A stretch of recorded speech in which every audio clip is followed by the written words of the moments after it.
Here we are with the myth, the legend, Azder. How are you doing today? Yo, what's up? Doing all right.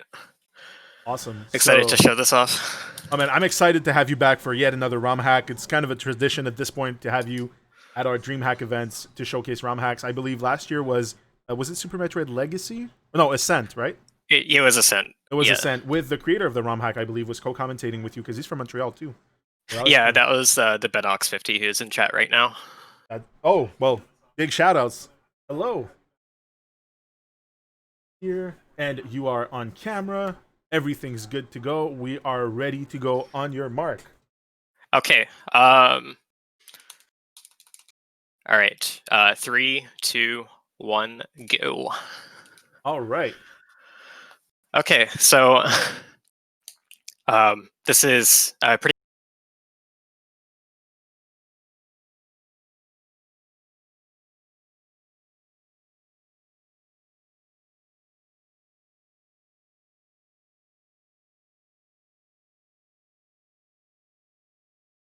A lot of it is somewhat recognizable.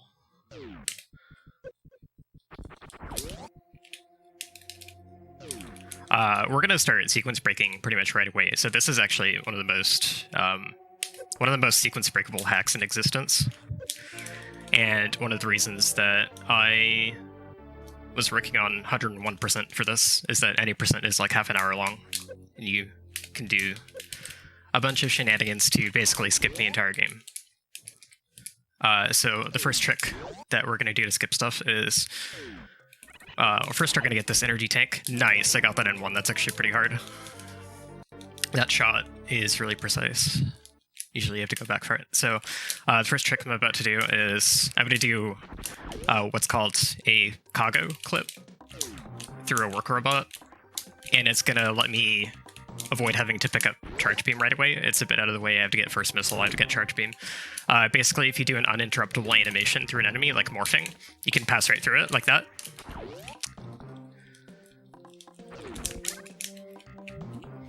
And there's this little section where we were kind of mockballing through the lava before, but it actually turns out it's faster to go up top if you do it right. So it saves like 100 plus energy to go up top, and apparently it is faster. So I'm gonna do a little bounce ball here. I'm about to get unintended first missile, I guess, right over here.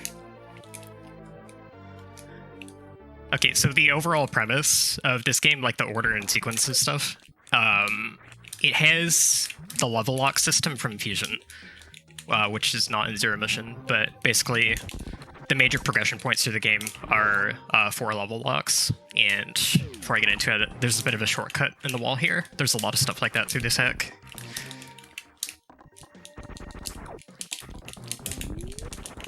So basically, we got a bunch of people asking relatively to, any other ROM hack. How difficult is this one compared to the average ROM hack? It's like fairly difficult. I would not recommend it for like your first ROM hack, but it's possible to beat it without advanced techniques. So it's just some parts of it might be annoying to do for a casual, but it's all doable. I gotta do another cargo clip here. This one's really hard because I have like no space to do it.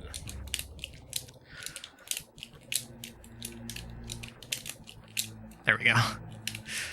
And this is just because I am supposed to have charge beam and I didn't go get it yet. It's actually, the charge beam is where the long beam normally is in Zero Mission.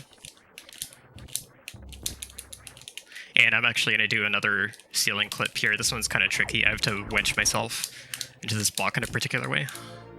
And this is just to get a missile a little bit earlier. I mean, if I'm not mistaken, there's a hard variant of this ROM hack, right? I believe when I tried it, there was 2 files I could download.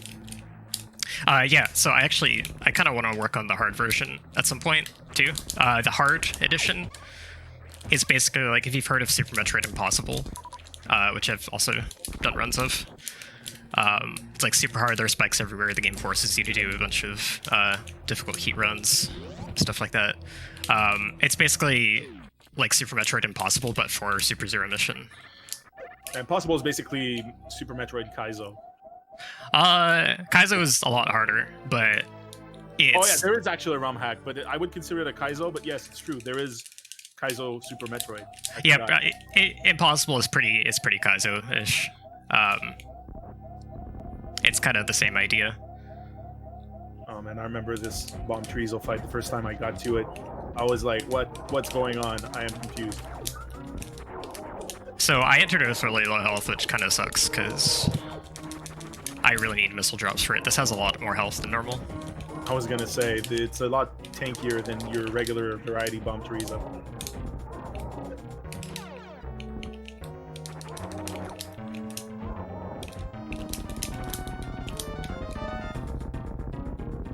Good job on the BT. So you can actually skip Bomb Teresa in this hack. If you damage boost off the laser at the top, it lets you get to the door faster. But we don't do it in 101% because there's actually a missile that was added to the end of the game in this version, where you have to defeat all bosses to be able to get it. Okay, so it's basically 100% items and bosses because of that one missile pack. Yeah, basically. Also, falling here is not good because getting around those Kagos is annoying. That's what the Kago clip is named after, those enemies, because that's the first one that was discovered on. So I have to do another trick here. I have to do I call this a ladder bomb jump. It's basically a double bomb jump. It's just to get to this other section of criteria a lot faster without having to go through Norfair. And there's a damage boost here that like actually saves like 10 seconds to avoid falling in the water. There we go.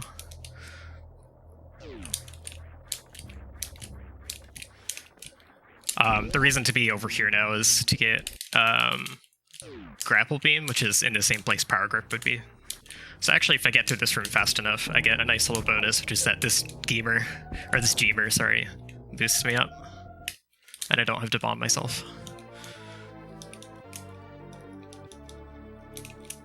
So the overall sequence that I'm mostly going to be breaking is there are 4 level locks. So in original Zero Mission, you know, you've got to defeat both Kraid and Ridley to enter Turian. And so in this hack, Kraid and Ridley are level 1 and level 2 lock. Turian has the level 3 lock in it, and level 4 lock is in Chizodia. And I'm basically going to be breaking that order a lot.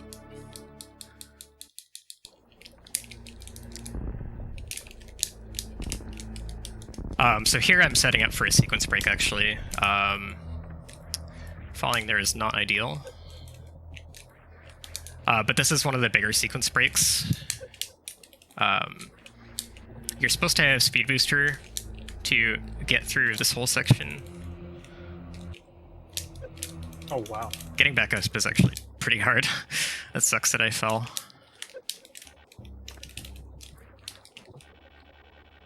And that acid drip doesn't help either. Yeah, it's annoying. It doesn't do a lot of damage, though.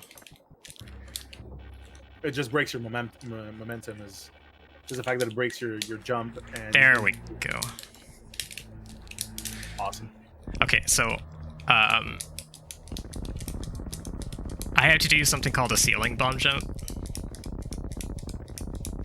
And this little one is pretty easy, and then I can just mock ball, but there's a bunch. Oh no. I didn't have enough speed.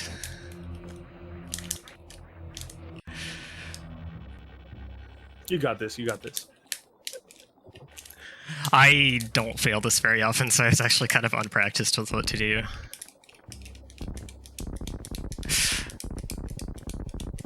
I always say backup strats is setting yourself up for failure.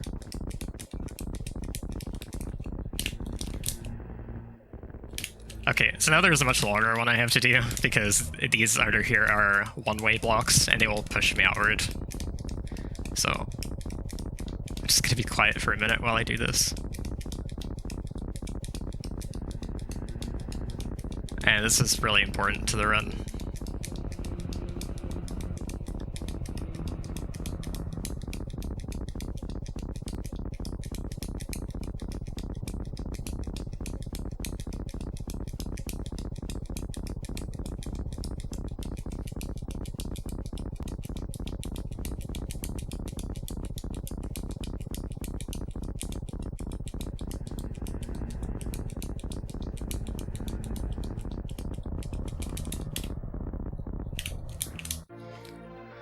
Okay, here we go.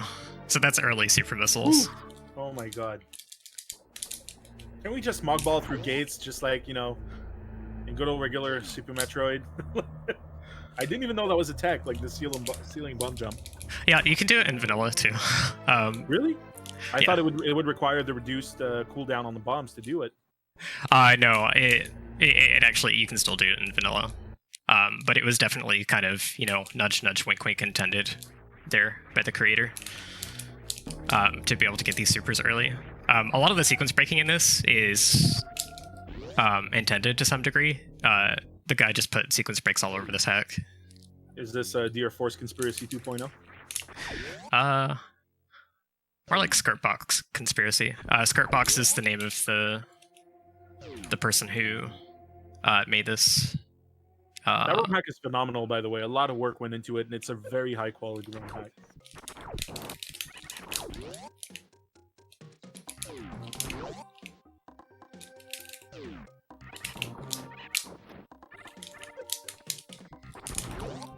So now that I have supers, that part of criteria basically funnels me back into the beginning area.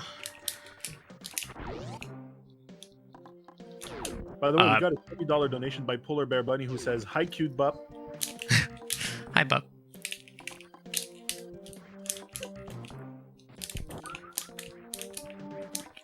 Okay, so grapple is the intended way to go get various suit in this section. I have to do kind of a scary lava dive here. Let's see if I can get more health. That was not helpful. I'm actually going to farm a bit because this can get kind of scary. Okay, that'll be good.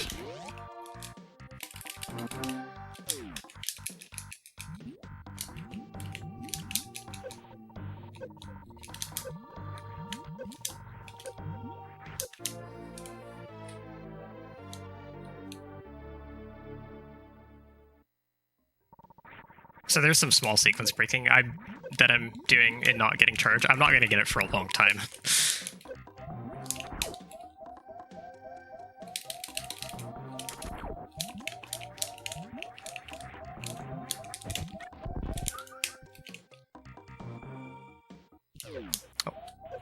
Oh no. Okay, it's okay. We got this. Oh.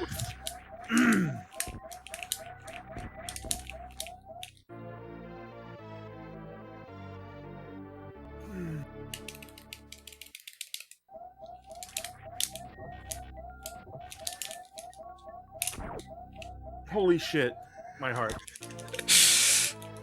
Oh. Okay, so you can get this without grapple, but obviously we want to have it to be able to get the missile in the wall. I'm going to be taking a bit of a safer way out than I normally do. Normally you can go down the... Uh-oh. Left crumbles. Okay, it's fine. Everything's fine.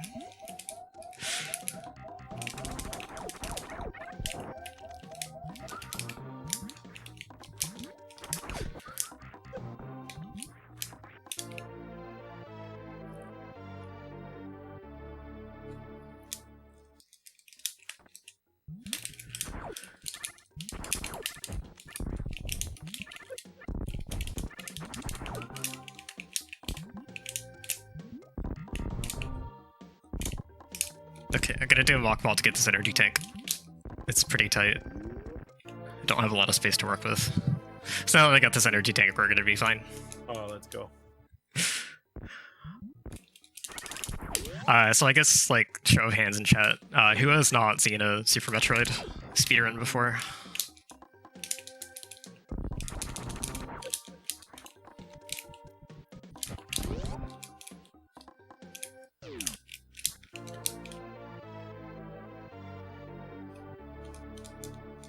Alright, Azder, I'm just gonna step away for a second and get my defibrillator. I'll be back in like a minute or so. Probably a good investment for the next couple hours. Okay, so now that I've got Varia, I'm going to go into Norfair. I'm not supposed to have super missiles yet. Having super missiles is going to let me shortcut into a different area than I'm supposed to be. And there's actually kind of a secret passage along this path where I can backdoor Kraid. And if you're familiar with Zero Mission, you know that Kraid is guarding Speed Booster. Which, by the way, I haven't gone into the craziness. I haven't gone into the craziness with Speed Booster in this hack. But basically, we have the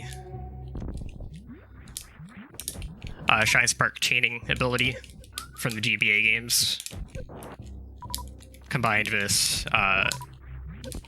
Super Metroid's super fast-paced movement. So basically what that means is, if you're not familiar with Zero Mission, you can Shine Spark towards a slope, and you can crouch again and recharge your Shine Spark, so it just resets the timer for it, so you can carry a Shine Spark much further than you normally could. But you have to do tricks along the way to accomplish that.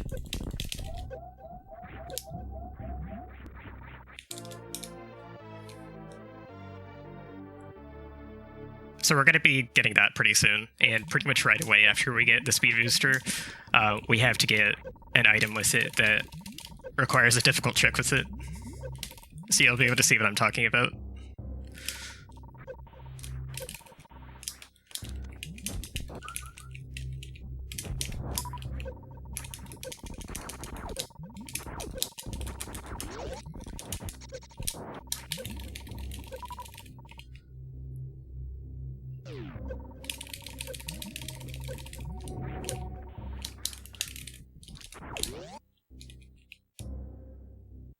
Say this passage is supposed to be pretty hidden.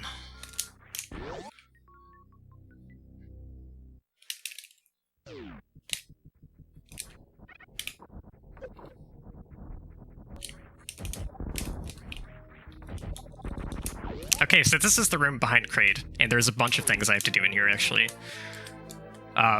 Speed Booster is going to be the last thing I do in here, picking it up, because once you pick it up, acid starts rising, and I want as much time as possible to get out. So there are two other things that I want to do in this room, aside from get Speed Booster. One is refill my energy off of the energy refill that's in here, and I'm actually going to do that while waiting for a bomb block to explode, because that's just more efficient. And the other thing is shooting open the level 1 lock. So once I get through this, I'll have the level 1 lock open without defeating Kraid, and that's going to open some doors in other places.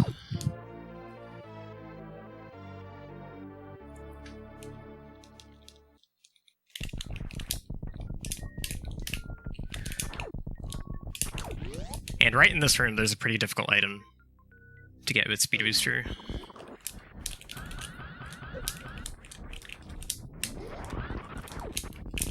Yo, let's go.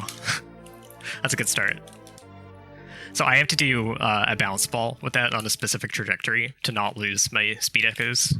And I basically have to do a blind jump because you can't see behind this wall.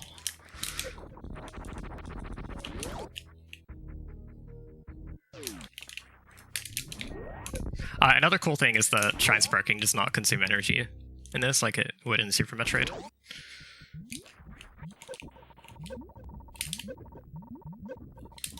So we're encouraged to use the Speed Booster a lot more to break stuff.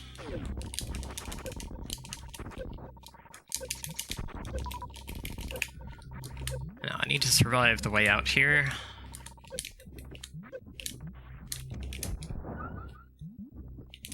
Okay, now we're going to be doing a pretty big cleanup of Upper North here.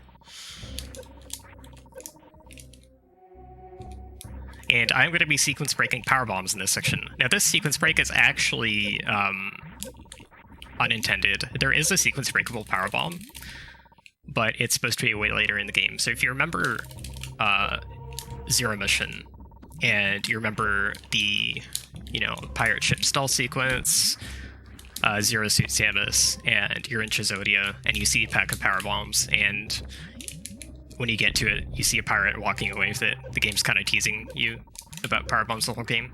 And you don't even need power bombs to beat the original Zero Mission. And technically you don't need them for this either, but teasing the player with power bombs is kind of a big aspect of zero mission and this hack. So there is actually a sequence breakable power bomb much later that's in the pirate ship sequence. It basically mirrors the Chizodia one. But if I do a spike suit, which is nearly a double frame perfect trick, I just got it first try. Hopefully I can hold it. I can get a power bomb, but I'm not supposed to be able to get it. And this is really tricky to, you know, respin, remorph, to get past these crumbles without Spring Ball, without accidentally using my Shine Spark. So basically how the trick works is I have one stored, and I can use it anytime I want if I just input the Shine Spark inputs. The problem is that it's very easy to input it by accident, so you gotta be really careful with all of your movement. And I need to down grab this. Oh, I missed it. Oh, that really sucks. I have to go back and get another one.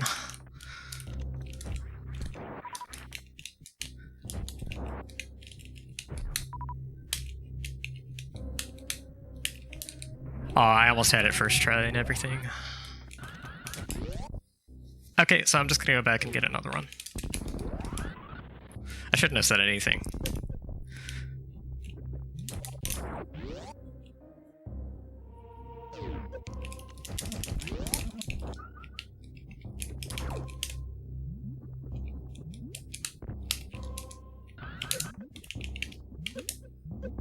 Oh, that's the bad frame. If you spark too early like that, it means you were a frame early.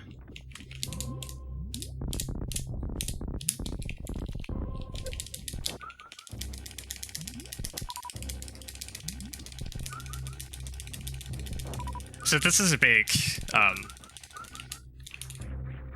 part of the run where things can go really wrong. Okay, we got another run. But yeah, so the spot I'm trying to use it at,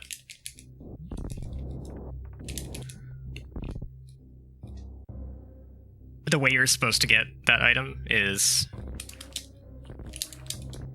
Uh-oh. This is a tough position to get out of. There we go. So what you're supposed to do for this power bomb is you're supposed to have Gravity Seed already, so that you can charge your Side Spark by running in the acid.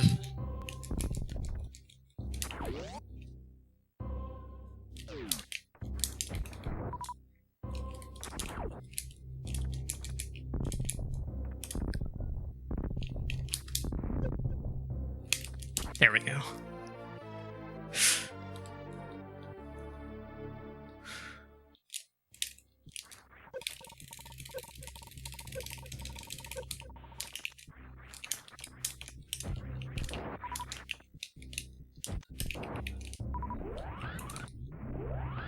So getting power bombs this early is super important, obviously, because a lot of really minor items are just locked behind power bombs.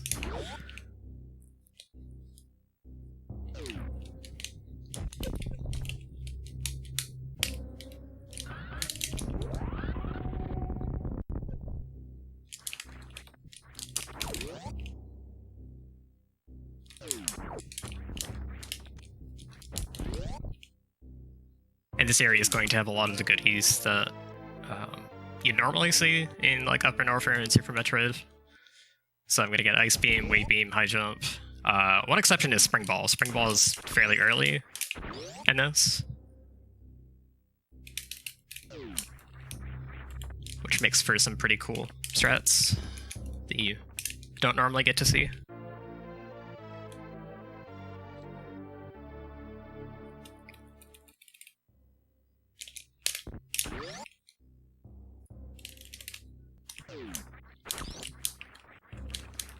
So basically, because the hack is so sequence breakable, I'm going to wait to do most of the bosses for as long as possible until the end when I'm overpowered.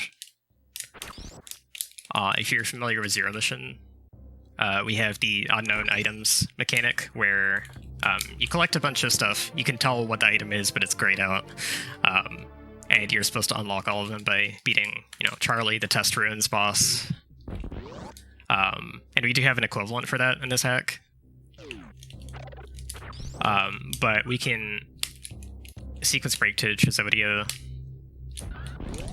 somewhat early, but the problem is we still have to have all 3 unknown items. The game actually provides a hard gate for them. Each unknown item that you get actually changes the properties of certain blocks that are labeled with the item. So, you know, for Space Jump is one of them. There are these Space Jump blocks that we'll see later that they'll change into other types of blocks, like maybe they'll be solid before you get the Space Jump unknown item, and then after you grab it, they'll be shootable or something like that.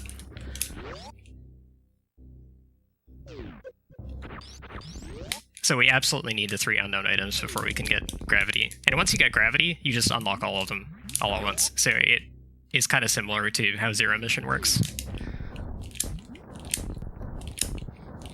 I'm supposed to have Waybeam for this, but we're going to go slightly out of order.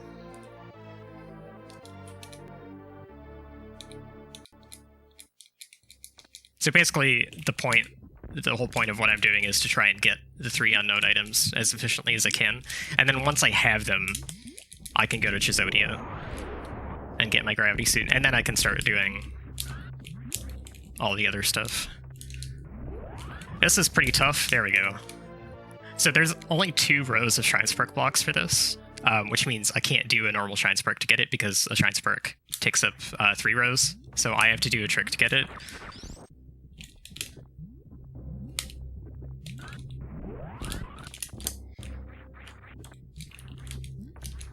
And hopefully I can get this. This is one of my favorite strats right here.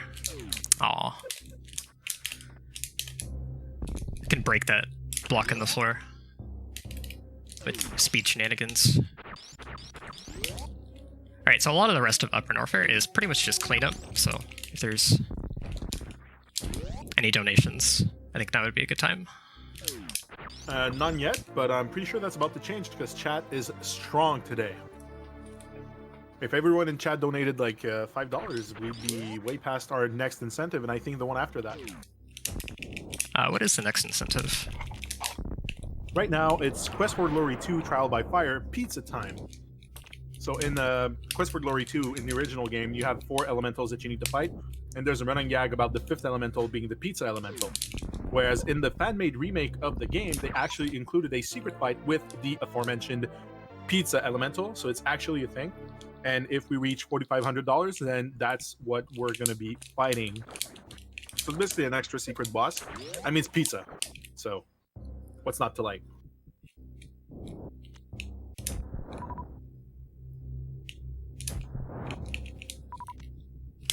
So this next little bit is super annoying in terms of ammo. So I wanted to get max supers there because there's actually an item coming up soon where I need to shoot 6 supers at the ceiling. So it's super important. Get it? To make sure that I have enough. This is a place where I frequently ran out during runs before I started paying more attention to farming. So power bomb here to get all these blocks out of the way, and then nice side effect is it also kills the squeaks, hopefully. It sometimes doesn't kill the right one.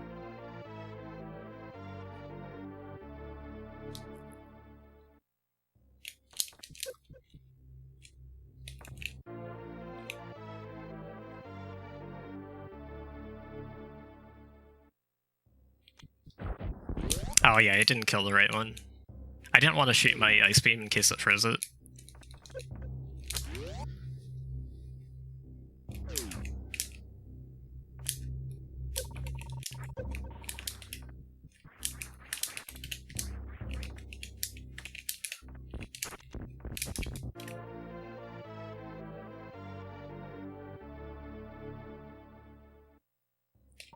So pretty soon I'm going to be going into Ridley's Lair, which is thematically Lower Norfair in this.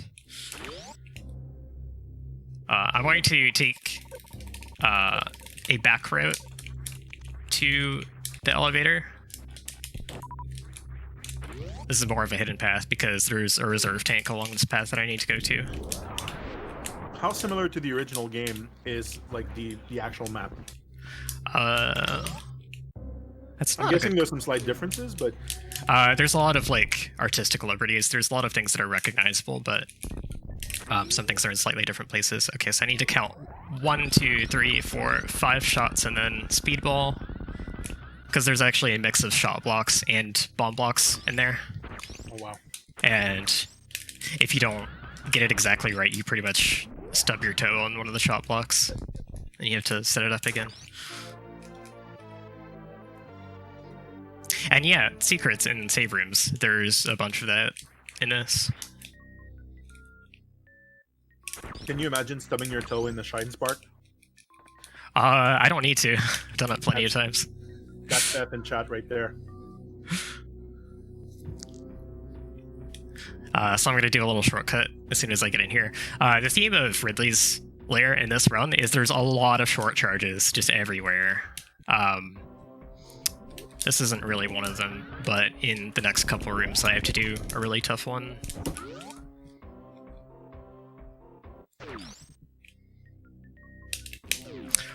Wow, I can't believe I got that. Insane. Wow. Okay, so I need to set up another one here. In the next room, I have to spark through an open door to get an item. I'm going to shoot a super at the floor to knock these violas off so that they don't freeze in my way when I shoot the door.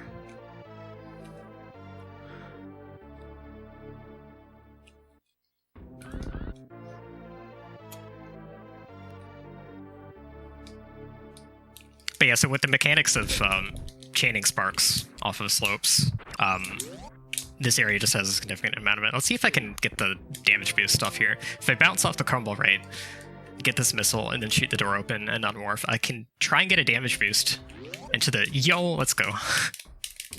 Oh, this hack has so much cool tech in it.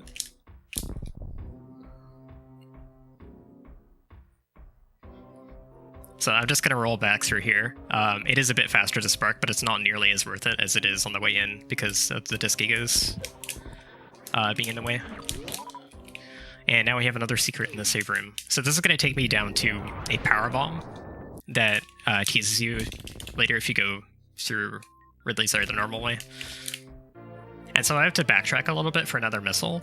I'm going to do a really tight short charge, really tough. Well, the toughness of short charge scales a lot depending on how much space you have to do it. But basically, you're getting a Shine Spark in much shorter distance than you're supposed to be able to. So there's a whole skate park in this room, basically, of... there we go. There's a whole skate park of this in this room, but we get to skip most of it if we can do a really tight one at the very end. It saves like 20-30 seconds to just do it there.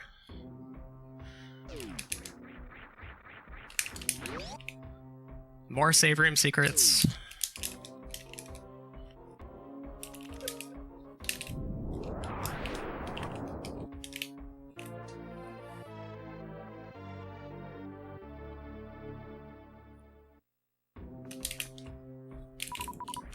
Oh yeah, so I never went over the 101% part of this. Actually, this part's kind of hard to talk during too. Let's see. Yeah, so 101%, there's an extra missile in the game. And it was the extra all bosses missile put in at the end of the game in the latest version. And that's why you get to 101%, I'm guessing. Yeah, basically. Although there are a lot of missiles in this that are like very difficult to get that kind of seem like they should be the 101%.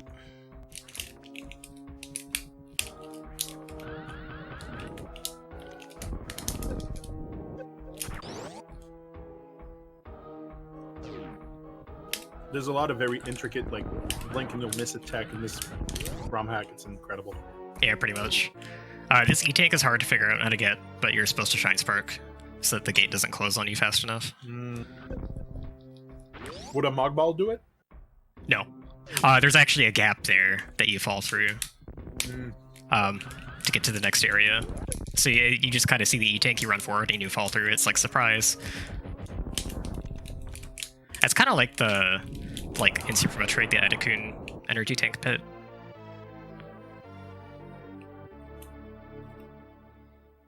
The save that everyone has to reset their save file at.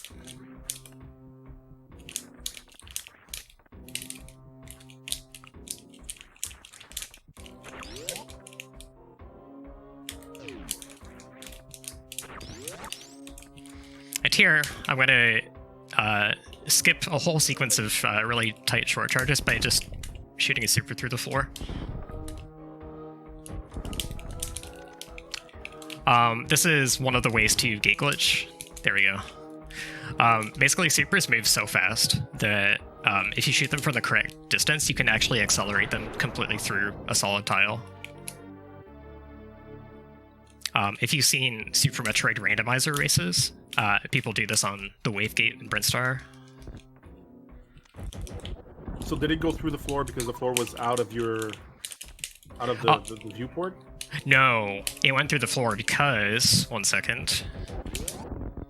Actually, give me like 20 seconds for that. Take your time. I got a bunch of shine sparking to do. No, it was because the super started moving so fast that it was actually above the floor on one frame and below the floor on the next one. It just completely moved fast enough to skip the tile. I gotta reload this room.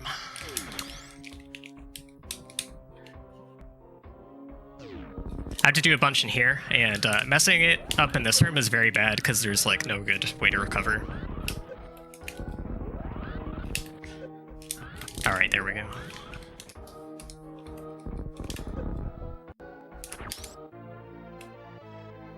And I just noticed that, just like in Zero Mission, you do not take damage from shine sparking. Yep. Yeah, I went over that a bit earlier. Probably while I was getting my defib. Maybe. Okay, so this is kind of annoying. This power bomb, the spot to lay it in is kind of finicky. I want to get all these blocks out of the way. Okay, sometimes the bottom right one doesn't break. That's a really precise position to lay it in. But I want to sit on that enemy platform so that it breaks enemy blocks in the floor. There's a lot of like hidden layering in this hack in particular, where there are actually breakable blocks of some kind, but you actually can't see what type they are. And we call this catching the Golbat, breaking those crumble blocks at the intersection so that the Holtz flies up through them. Aussie, another runner of this, is one that named that strat.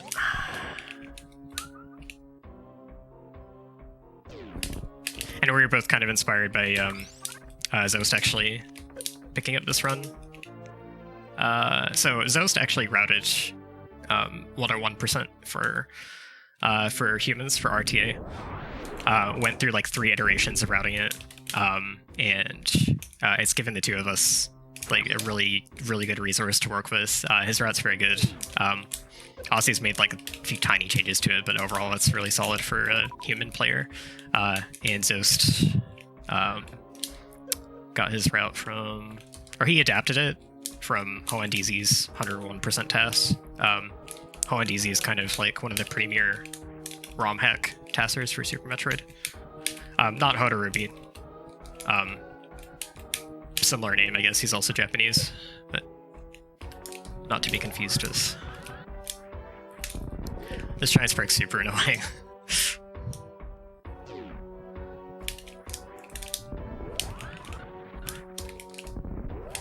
This chain's pretty long.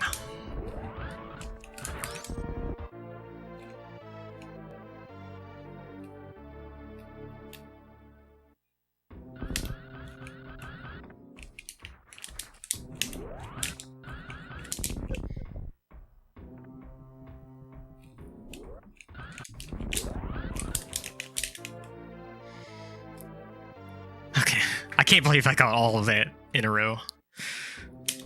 This room's pretty tough.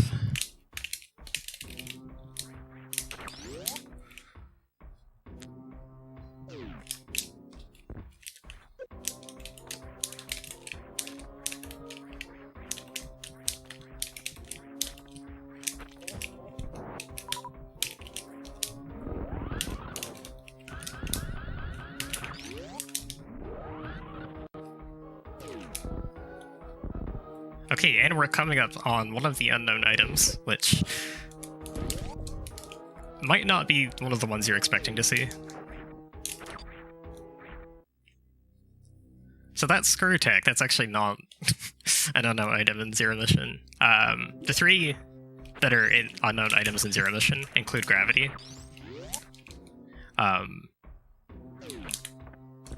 And in this hack, Gravity is just the avatar for the item that you get for beating the test ruins. So they took one of the other items and made it unknown, which I think this was a good choice because Screw Tech is actually pretty OP, so making it not able to be used until you have Gravity is kind of interesting. I'm actually surprised that Screw Tech wasn't unknown in Zero Mission.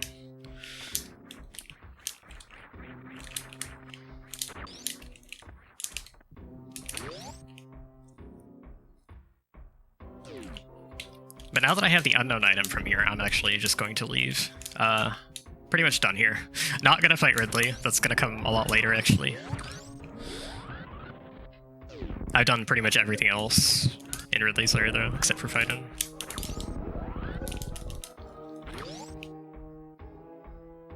So I see you like running all around, and I come to realize how massive this ROM hack is. And I know you touched earlier on how this is considered the fourth biggest ROM hack out there.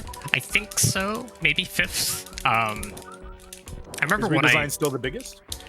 Metroid Mission Rescue is the biggest, but it's not very good. Redesign Axial Edition, the remake of Redesign, is the second biggest. Redesign is third now. I consider them separate, and I think Hyper is fourth. This might actually be fifth. But when I got into playing ROM hacks, this was the second biggest one. So it's got 2100 map tiles. Vanilla game has like around 1250 for reference. Is there a cap on how many map tiles there can be in a ROM hack, or is not a hard cap, I guess. Like I guess it's dependent on how much like custom stuff you want to do and how much like expansion of the ROM. Like, I'm not really sure. But it's not going to be a hard limit. It's going to be like determined by other things. Gotcha. Redesign is about 2800. I think Axial Edition is 3100. And Metroid Mission Rescue is probably like 5000 or 6000. Holy shit. Wow. By the way, we got a $5 anonymous donation, followed by another $7 anonymous donation. Thank you very much, and let's keep them coming. Let's reach at 4,500 before the end of the run for Quest for Glory 2, and that'll bring us $500 close to SD The Great Battle, which is a Gundam game, no special weapons.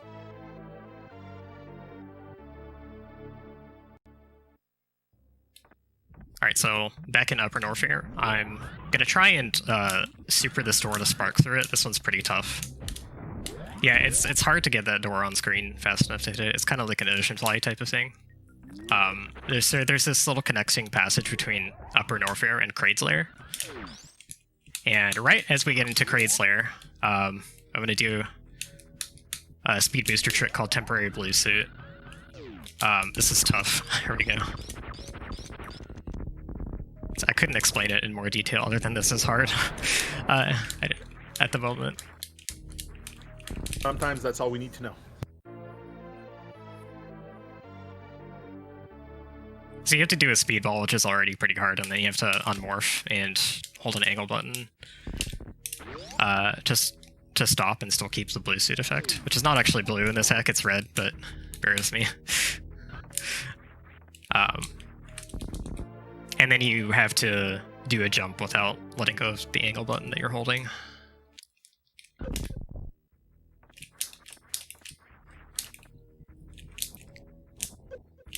So our purpose for being here is still kind of the same. We need to get the rest of the unknown items before we can go to Trizodia and get Gravity Suit, the fully powered suit, and unlock all of our goodies. And we're just going to do like as much cleanup as we can along the way. Some pretty cool stuff in this area as far as getting items, though.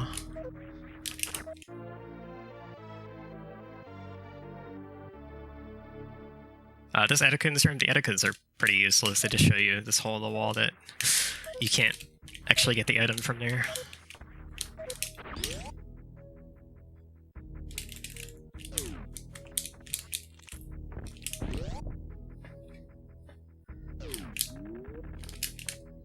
So as you can see from what I'm doing, I'm not playing by playing all of it, but there's like a lot of really hidden stuff that you probably wouldn't think to look for. There's a lot of stuff in random walls. There's a lot of crazy interconnectivity.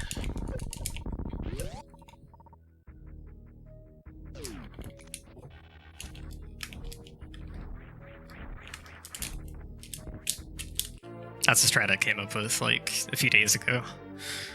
It doesn't save time in the room itself, but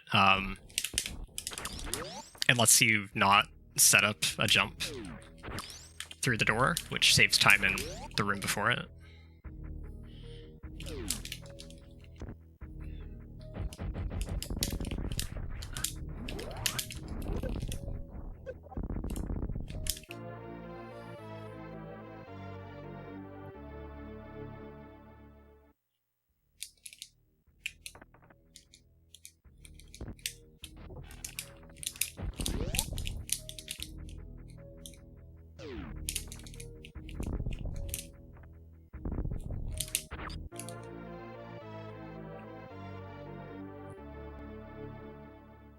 Under Spazer, there are these two kind of gauntlet-esque missiles, which basically, in Super Metroid, is kind of like, if you fall down one of these crumbles without getting the other one, you have to loop back around. There is actually a shortcut to get back up, so it's not too bad.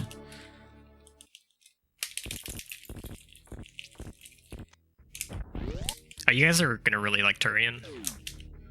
Actually, this hack did some pretty awesome things with Turian.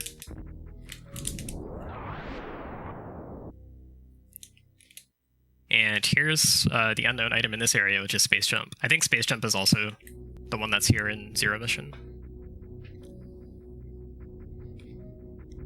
And if you happen to have power bombs that you're really not supposed to have until very late in the game, you can access this backdoor elevator, and this is actually the backdoor to Turian. So.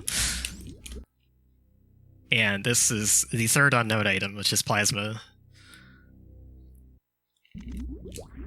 So it's kind of funny that you get Spazer and Plasma right next to each other when one typically deactivates the other, but... so we can't actually use Plasma yet. That doesn't really apply.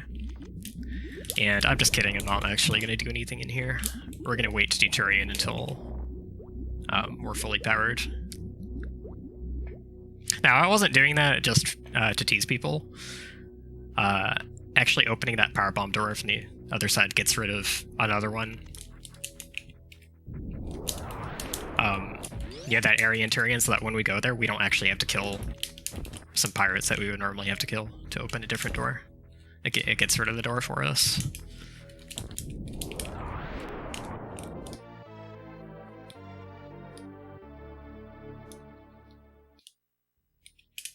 So it looks like that was for no reason, but there was actually a reason for it.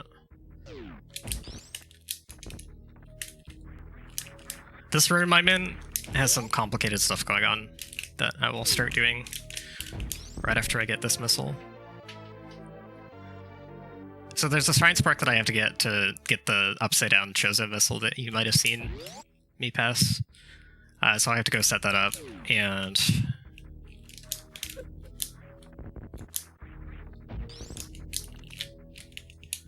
I want to go through this block later, so power bombing this out. There's a lot more to the room. Oh my goodness.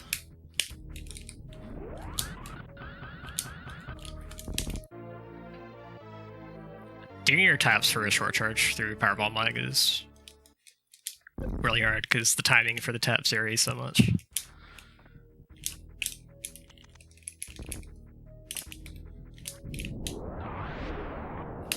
So we're opening that orange door for later. Actually, oh no. Is that drop still gonna be there? I want that drop. Give me that drop. Okay. There's so much hidden stuff in the walls.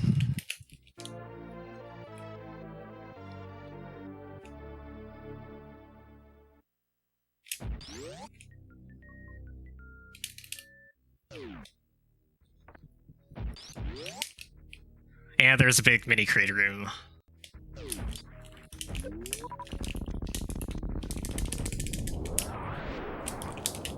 It's one of the laggiest rooms in this hack. Alright, so now I'm going to get out of Kraid's area. Mostly done the cleanup here.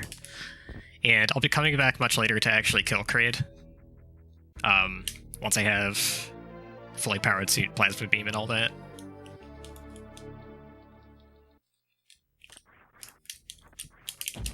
Is Kraid harder than the vanilla Super Metroid Kraid? Oh yeah, yeah. The fight takes a lot longer, so there's good incentive to come back with plasma.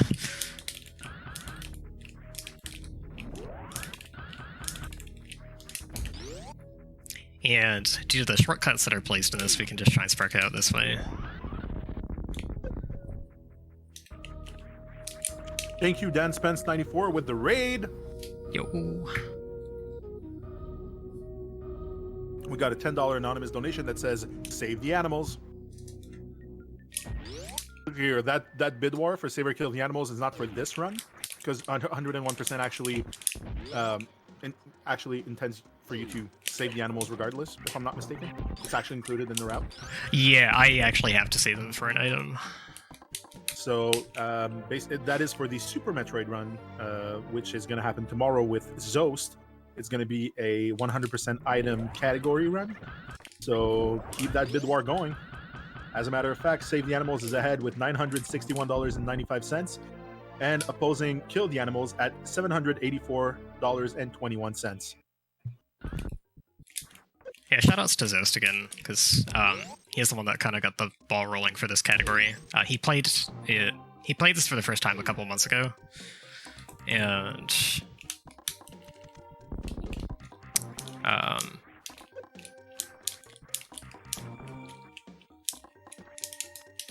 got really interested in it, thought it was really cool, so decided to actually route 101 since any percent was too short. There are actually 5 runs on the board for any percent, if people are interested in that. But since Zost got the ball rolling for 101% and routed it and everything, it's been much easier. Like, I have something to actually work with and improve the strats, so it really helped out Aussie and I, who are also interested in it. I love how Zost just destroys anything he picks up. Oh.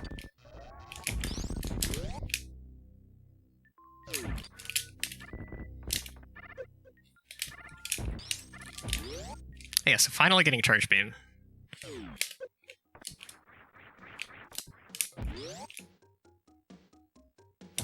Just routes better with the items there.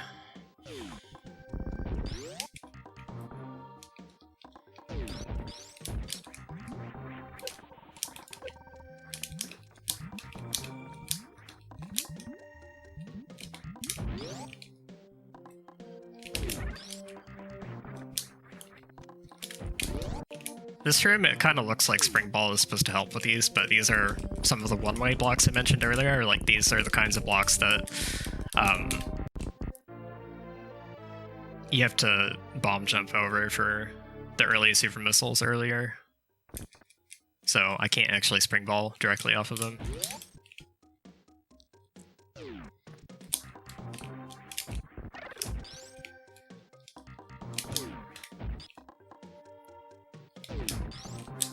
This is a really tough door shot. Oh, I almost thought I got it.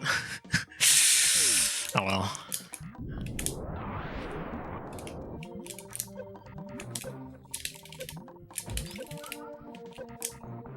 This powerbomb is super annoying, because whether you fall through these crumbles or not with Spring Ball basically depends on what subpixel you kind of entered the tunnel on. So it's actually pretty inconsistent.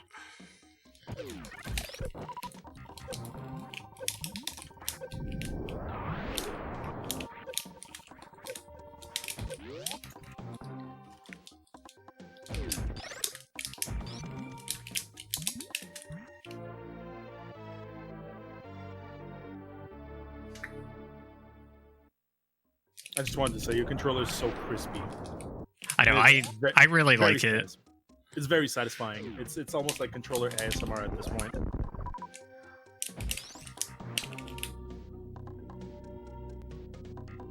Okay, so there's a giant spark here that is kind of hidden from the player. You have to know that this works in this spot to be able to do it. But it's gonna get me straight to the pirate ship before I'm supposed to be there. And there's this really tough chain to do here. Oh, I can't believe I got that. So that is super hard because you have like no time left on the timer with that bomb block still in the way. It's much easier on the retry, but I just got that first try. Totally wasn't expecting that. Like you have so much more time when that bomb block is not in the way anymore. The only one surprised that you pulled it off here is you. We have faith. Okay, so now we're in the pirate ship, and we're not going to be here for very long. We're just pretty much using this as a way to get to the back door of Chizodia, which we're not really supposed to get to from this point either. And, oh, this is a tough trick. So if I can chain off of these, then I can get up to this ledge to get to Chizodia early. Okay. Wow. You lose a lot of time if you mess that up. I mean, suitless, I can imagine. Holy.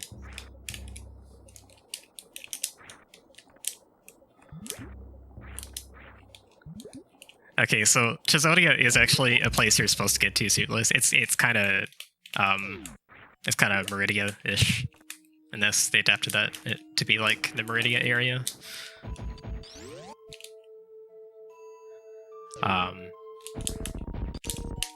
But I'm kind of getting through it in an unintended direction. So I'm actually going to unequip my beams here, because there are some enemies coming up. So the enemies that are coming up, not this room, but the next room, they're called Bangs. And they're an unused enemy. So they exist in the code of Super Metroid, but they're just not used anywhere. And what they do is they always take 9 shots, exactly. But once you kill them with those 9 shots, they reflect a beam shot back at you of whatever beam you shot at them. And it does as much damage as the total amount of damage that you did to them. So we're switching to power beam here, not only for safety, but also for the increased rate of fire as compared to the other beams.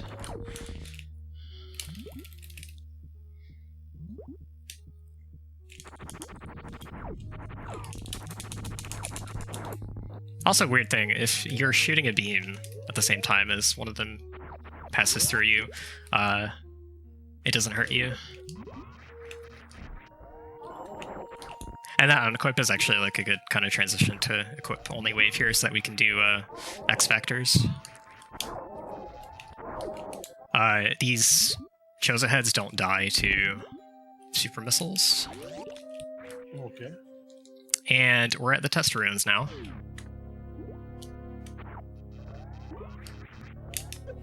Yo, okay. So, anyone can guess which boss this is supposed to be. Let me guess. Ridley. Close. Oh no! Wait, I got it. It's Crocomire. Getting less form.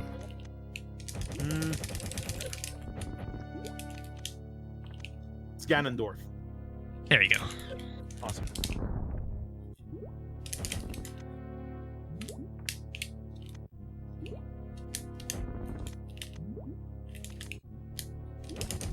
Has a lot more health than this. It has 8,000 instead of 3,000. Holy, okay.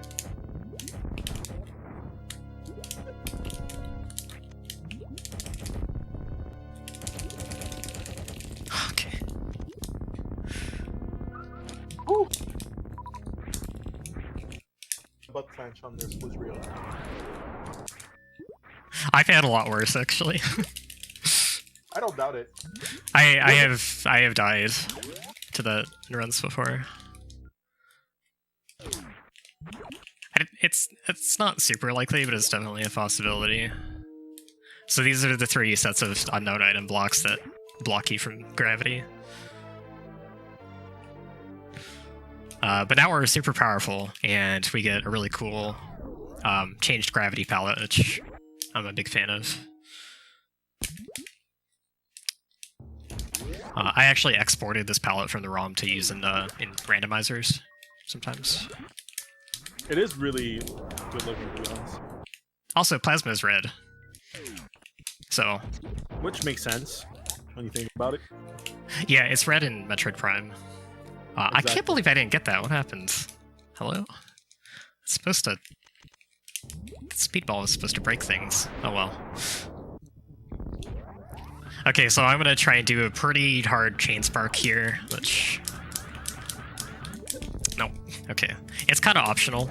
I do have to set it up here, but I can set it up quite a bit earlier. Yeah, oh my goodness.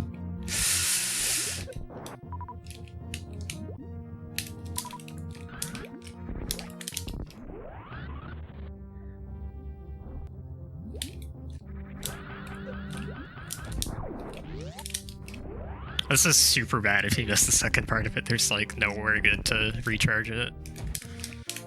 So are we in the clear? We're not in the clear for anything. But I mean for this, because I just wanted to thank Solicel 007 with the raid of 18 people. Thank you so much.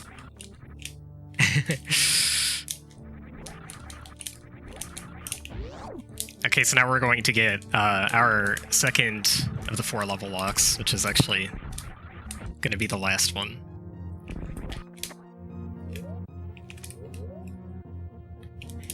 And this is actually a backdoor also to this boss. There's lots of backdoors in this game.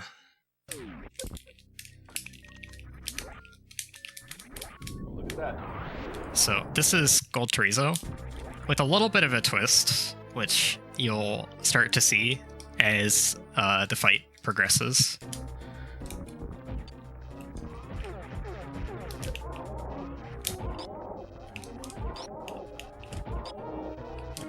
Uh-oh.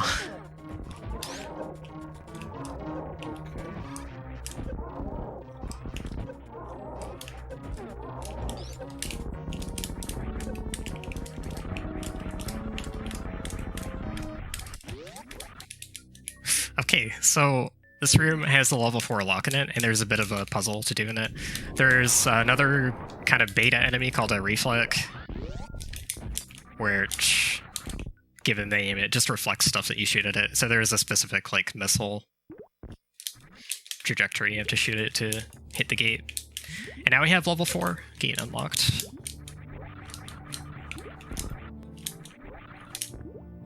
Which is mostly important for pirate ship endgame stuff, but we do need to do it at some point.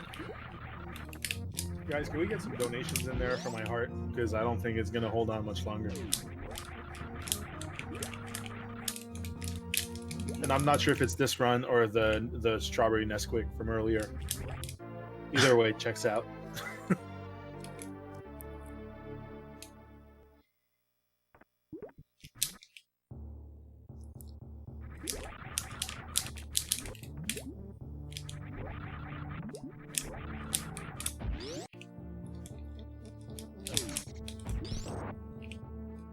Okay, so this room is a Chizodia exit. Let's try that again.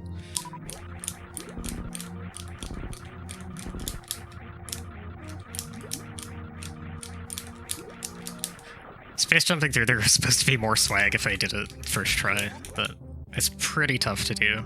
Well, it's still hella swag. Don't sell yourself short. And now it just spits you back in Brent Stars. You can actually find that entrance to Chizodia way earlier. It's blocked by the level 4 gate, so you can't really do anything, but it lets you know that it's there, and it's like, oh, it's this mysterious area. So now I'm looping through Criteria again to do a small bit of cleanup, but also get towards the Turian entrance. And we can't use the normal Turian entrance because we don't have the level 2 unlocked, because we didn't fight Ridley. so we actually have to go in a different way. There's a lot of different kind of sequence break ways to enter Turian. And all of them are supposed to require power bombs. This one actually doesn't, but...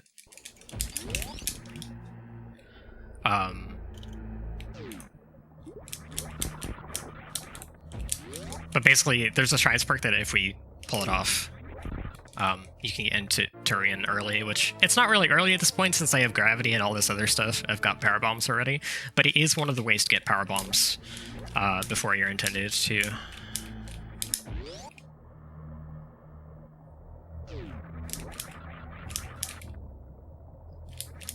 3, 4, 5. I shot too early.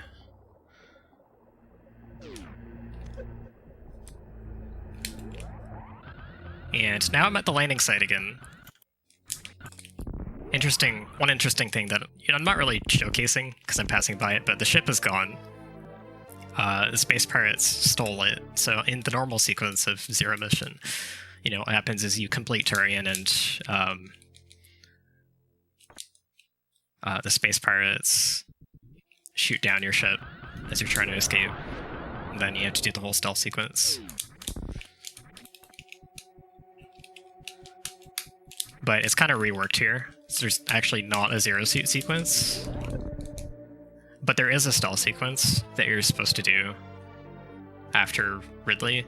And we're not going anywhere near the main part of it because we're doing so much stuff out of order. But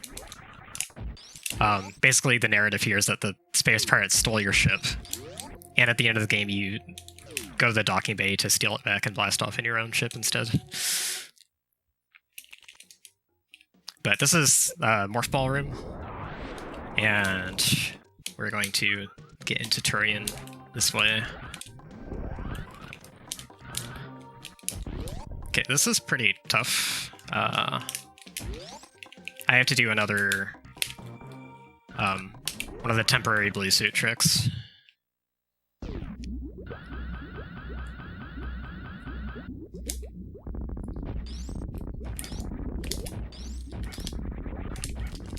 There we go. So this part of Turian actually, you're not supposed to be able to get to normally. This is actually a part of it that's behind where Mother Brain is.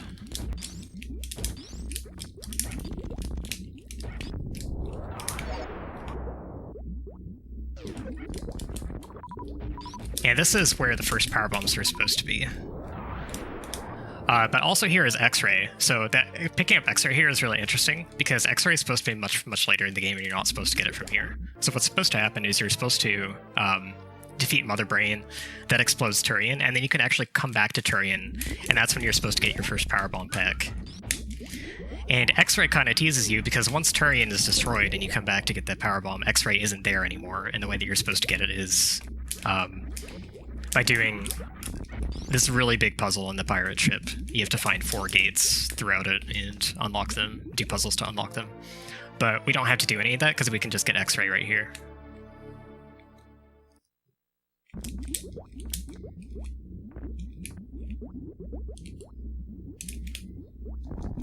But there are a couple items that we have to come back for in the destroyed version of Turian, and that's like one of the really cool things about this. So there's all these different room states. And there's a few items that are actually missable if you don't get them before Turian's destroyed. The one that I got near the landing site is one of them. By the way, we got a $3 anonymous donation, and they say, new bottle of Nesquik.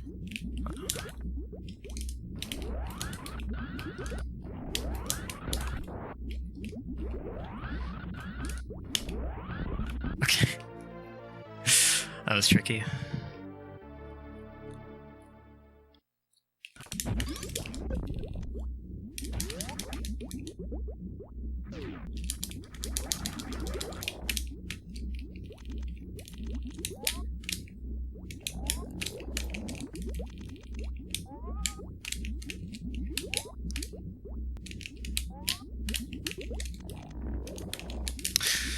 Okay.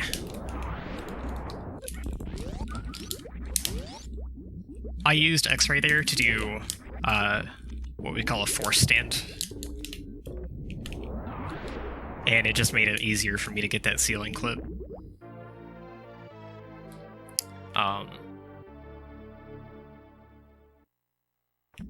So if you're crouched in X-ray and you use it and you turn around at the same time, the game forces you to stand, which is really useful for some things. There's a glitch with it called the X-ray climb, which can be used for out-of-bounds applications. Most rounds in Super Metroid just ban out-of-bounds, but there's a lot of X-ray climb applications where you can climb up the wall with it without actually entirely leaving the room, and those are allowed. And there's actually one that's going to be necessary to get an item in this hack. There's one item in Turian that just throws like every advanced trick in the book at you.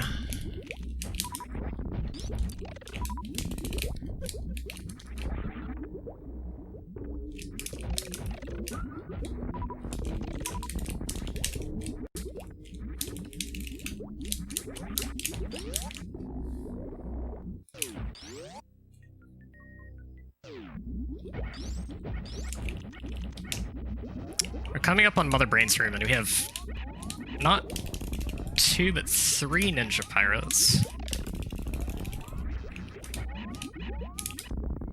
So we call that the microwave. That's used a lot in randomizer, actually.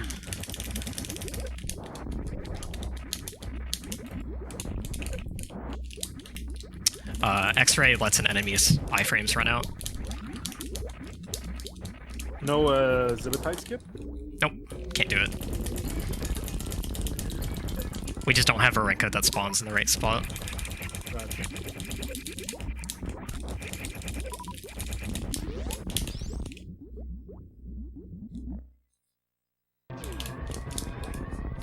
Alright, that's Mother Brain.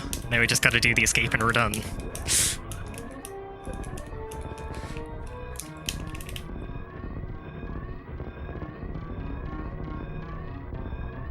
I'm just kidding. But yeah, we get to... this part of the game is super cool, because part of the escape actually goes through some recognizable rooms from Super Metroid. It's really cool that the elevator just stops mid-sequence.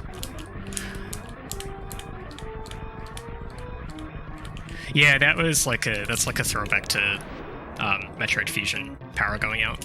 Yeah. Is it a throwback or a premonition in this case? I don't know. This game kind of actually screws up the entire Metroid timeline. Because Zebus explodes at the end of it, so Super Metroid doesn't happen.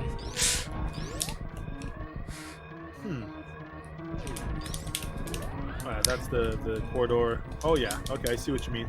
Yeah. So this is the back of Gauntlet, and after Terminator, this connects to the Golden Four in Super Metroid. Yep. And the very beginning room that we went through over and over again at the start of the game was Parlor. So like you enter Brinstar where you'd like normally fight Bomb Torizo in Super Metroid. So here's the Terminator E-Tank. I like that they put the E-Tank in here. I don't see a timer though. No. So can you take all the time you want to escape, or is there something like acid maybe rising? Yeah, there's acid.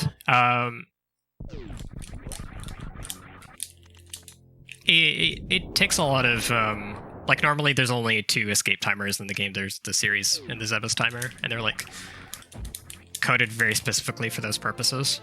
So you have to do a bunch of extra work if you want to add another one, and that just like wasn't part of the roadmap in like 2011. Venox's Hack Ascent has multiple escapes in it though, all with their own timers, so that's pretty cool. And so we just go through Parlor, and now like the actual recognizable part of Parlor is accessible. And this is the climb. Yeah. Which we just went through, but this is the climb in Super Metroid. and we get to go into this room, which is where Mother Brain was. So this is old Mother Brain's room from Super Metroid, which is actually, you know, the Mother Brain from Metroid 1, obviously. And we have something really neat in here. I really like what they did with this. This is spooky. Oh no. I'll never sleep again. Yeah, it's just some... Mother Tomb? Like... Yeah, pretty much. That's Mother Brain's ghost. That's a Phantoon resprite. I'll explain why I'm taking damage here in a minute.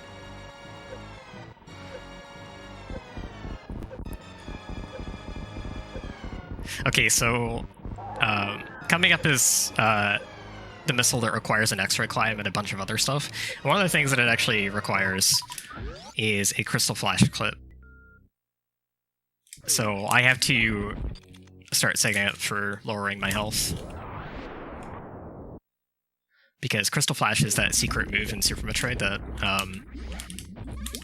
refills all of your health, but you can only do it if you're under 50 and you consume 10 of each ammo.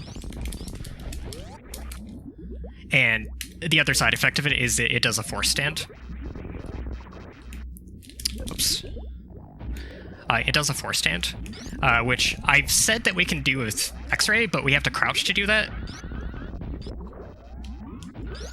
And we need to get a force stand when we're morphed.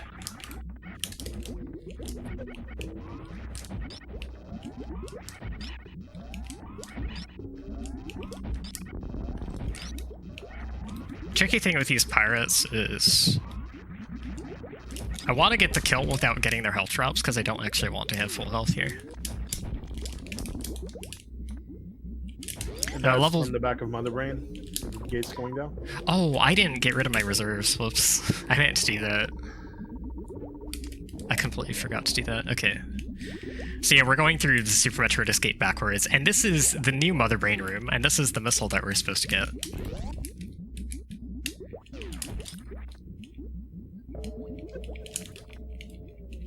So I have to get stuck in the door while standing, otherwise the game doesn't let me use X-ray.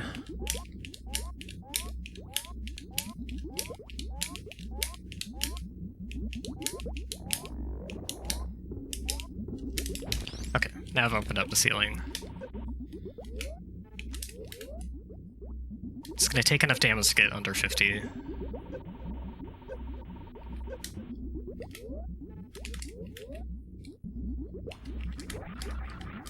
Actually, exactly 50 works, so I have to do some ceiling clips here as well. Here's the one that I have to do while in morph, so this requires the crystal flash to be used. And this isn't it, there's more stuff I have to do here, so there's another reflect puzzle.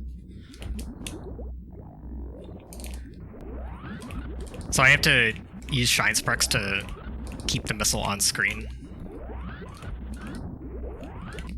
so it doesn't despawn. Then, oh, whoops.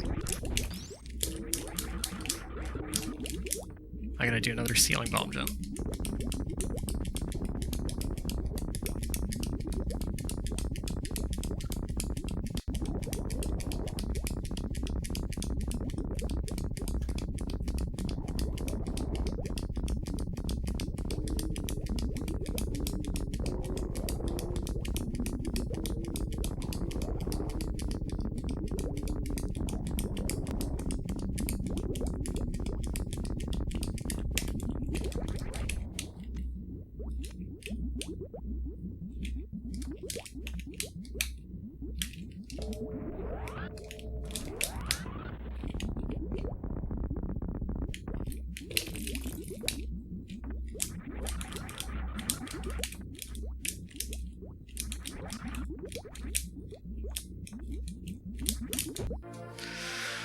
Okay.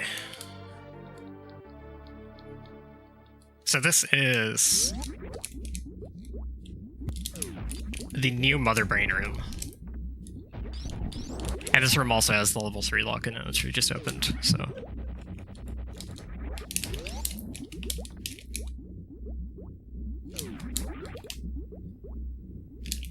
That's not what I meant to do.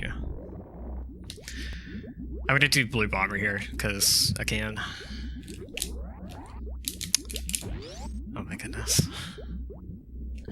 Okay, maybe not.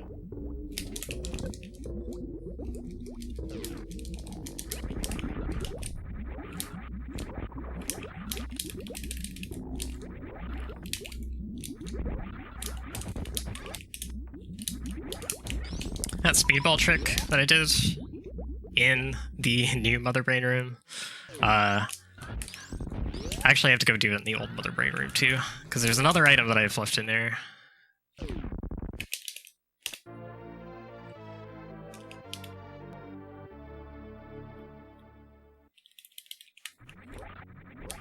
Glad I didn't mess that one up, because you have to go back through 2 rooms if you mess it up.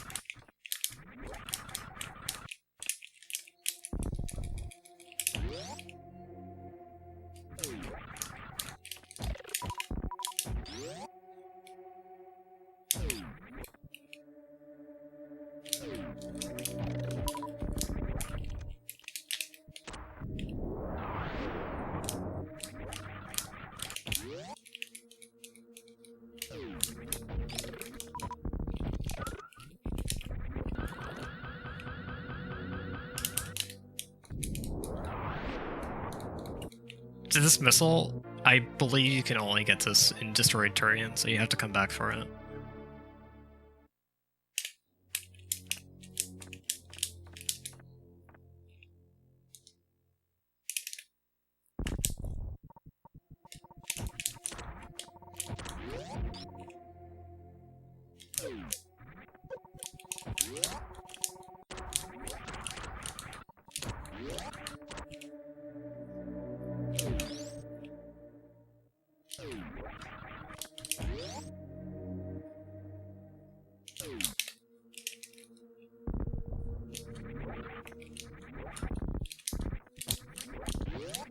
Okay, so that's everything that needs to be done in here. So we're going to go back to where Plasma was, and we're just going to take the back door back to Kraid's lair.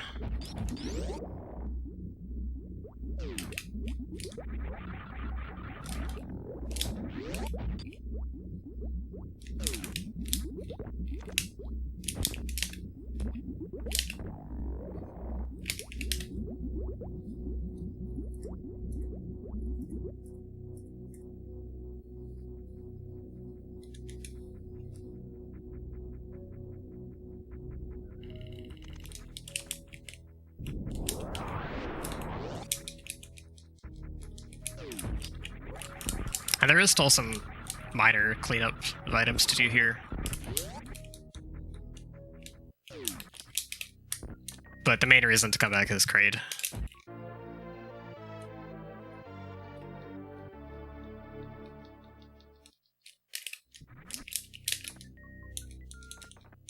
So the way that the sequence breaking is structured in this hack is basically none of the bosses are really needed for anything, if you know what to do to skip them.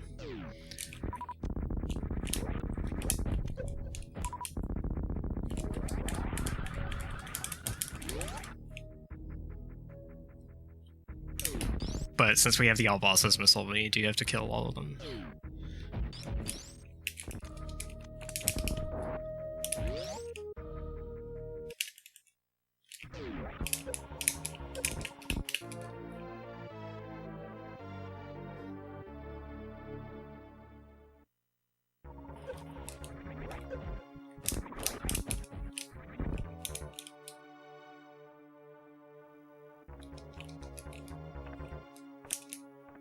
So this Kraid has a lot more health. It's like 4 times more health or something like that. And it's got water in the room, which doesn't really affect us because now I have gravity.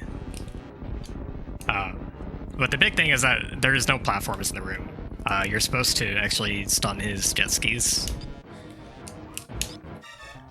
Use them as platforms. So we're doing a quick kill-esque kind of thing to try and get as much damage in, but we just don't have enough time to get all the damage in that's needed.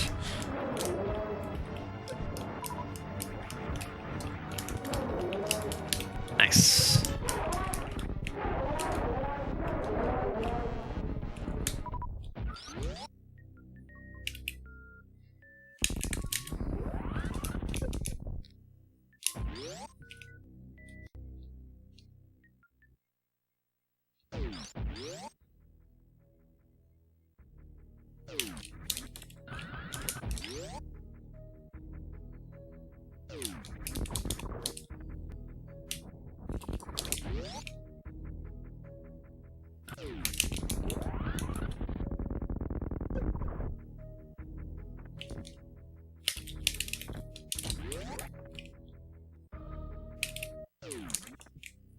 I'm gonna get to Spore Spawn pretty soon. Here you're supposed to fight for your first super. And I have to do a trick to get to it. There's a room in this area that I'm gonna completely skip. That's normally required for it. So basically, and Spore Spawn takes the place of Azder room in Zero Mission, I think. So this room that I'm gonna be skipping has a gate switch in it that gets the platform enemies to start moving. And what you're supposed to do is get a platform in another room to start moving and function as a bridge.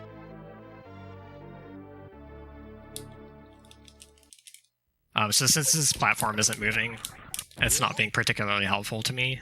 I have to do a trick in this room to get a bug in the right spot to freeze it. Oh, I didn't. It's too low. Or it's too high, actually. Because this bridge is made of one-way blocks as well. So I can't just morph directly onto where the platform is.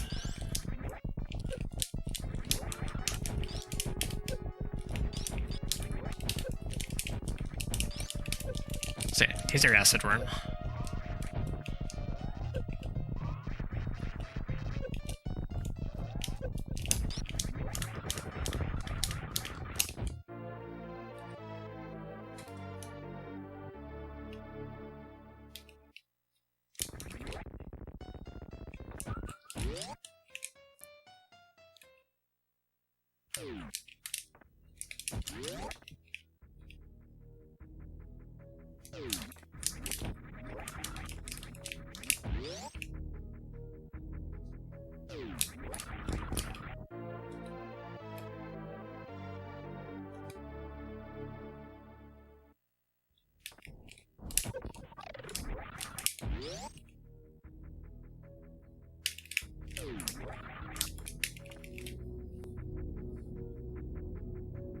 Okay, so that is all of Kraid done. Nothing else left to get in Kraid's lair. Oh, and this does the neat thing where, if you remember in Zero Mission, like once you've defeated Kraid or Ridley and you exit their lairs, you see the animation of like their head statue and their entry elevators crumbling before your eyes. You don't get to see it in this, but it does change the room state once you get the missile behind it. I think there's another way to get it, though. Okay, so I'm finally actually going to get the intended first missile after, like, almost an hour and a half.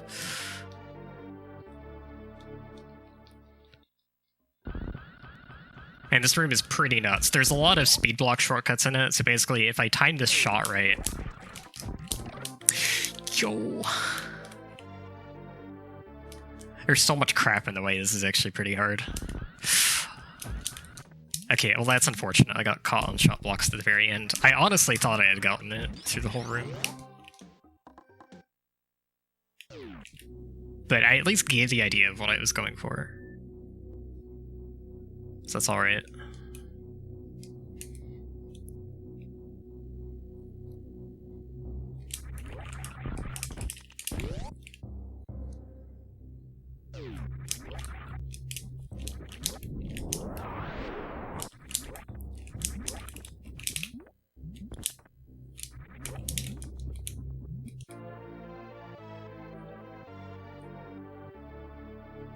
There's a lot more cleanup here, including Crocomire, if we've got anything else to read.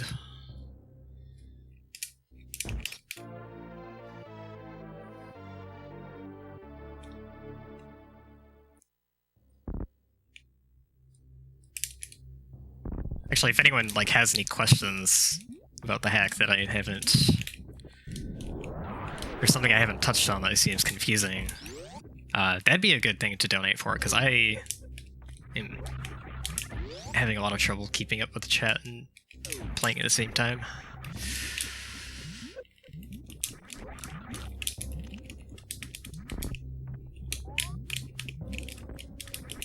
There's another X-ray to assist with the ceiling clip. We actually got this early in the run before, but Aussie actually moved this missile because it kind of routes better this way, and also X-ray to help that ceiling clip. That ceiling clip is really, really hard without X-ray.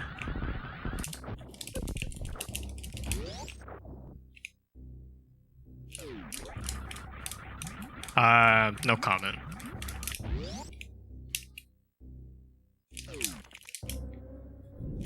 Okay, so the next room I'm about to go into is actually super annoying. So there's a ton of individual shot blocks in here. There's a missile embedded in one of them. Normally I'd like just shoot as many of these out of my way as possible, but if you fill up the queue of respawning interactable blocks, if you have more than 50 in the queue at once, then it stops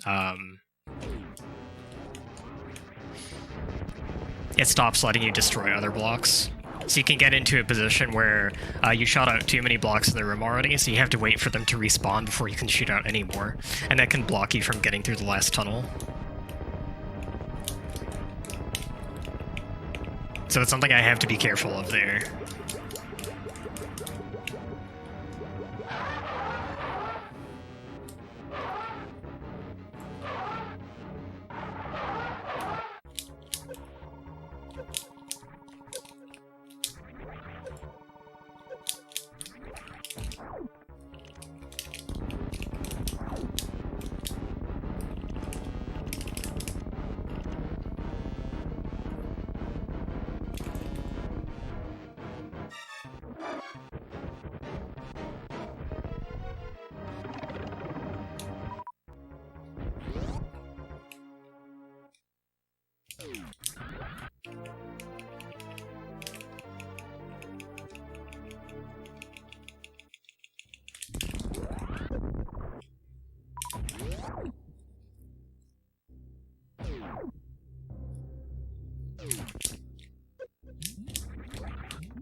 I don't really know why this happens, but if you grapple,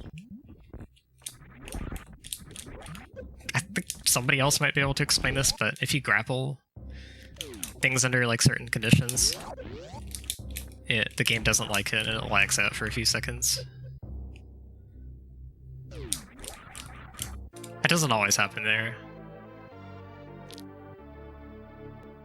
Yeah, so I passed by this missile a long time ago when I was doing the lava dive to get early speed booster.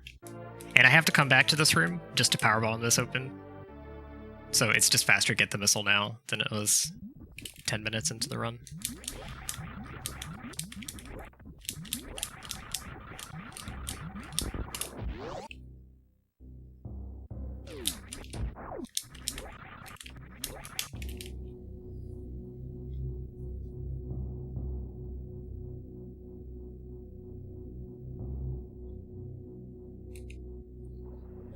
And there's a strat I came up with here. It's very inconsistent by nature, but you can accelerate a super through the gate entirely. It saves like 3 seconds opening the button. The way that I did it just now is actually also unintended. You're not supposed to... They didn't, think about you being able to squeeze the super through that corner gap. The way you're supposed to do it is there's another part of the room that has a big long row of super blocks in a morph tunnel. So you're supposed to have like 10 or 11 supers on hand. Go through another tunnel to hit a remote part of the gate.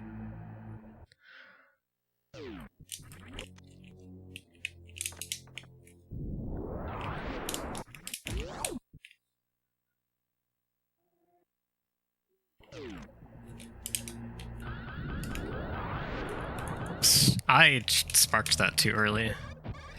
Actually, I don't need that shine spark for anything. I'm actually not sure why I charged that. Is there a reason for that?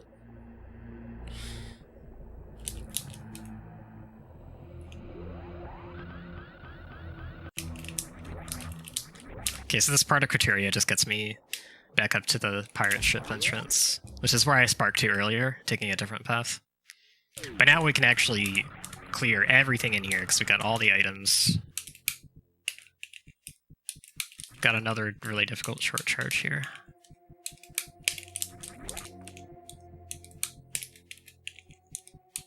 Oh my goodness.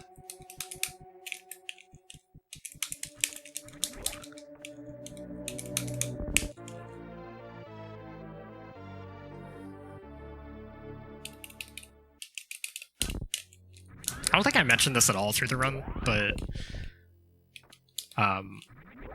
one of the extra features coded into this was the spin jump restart from the GBA games.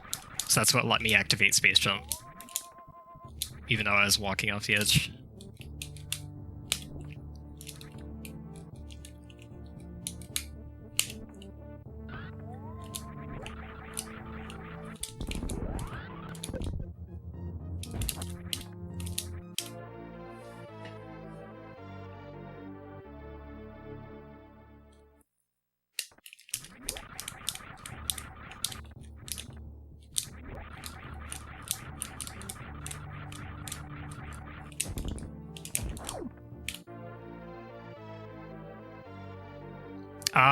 It's like, I think it's like slightly under 4 seconds. I think. I don't think it was 5. Like, I don't even think it was 4, but it was definitely longer than 3. Maybe you're right, actually. Maybe it is 5. I need to kill this pirate, which you're not supposed to be able to do. There we go. So I actually need to kill this pirate for a trick here. I'm not supposed to be able to reach that pirate from this part of the room. But if I can't kill it, it counts as a kill, which means that both of these 2 pirates, I only need to kill one of them. The way you're supposed to get this is you're supposed to turn off all your beams except plasma and do a special beam attack. The plasma sphere is the only way to actually kill the second pirate in here. But just as long as I can get the kill counter in this room to 2 enemies, that door will open. That's how every enemy door works. Every enemy door works off a specific number of enemies. I really like the fact that you had to do that. I'm actually kind of sad that there's a way around it. It's like the only way that Plasma SBA is useful.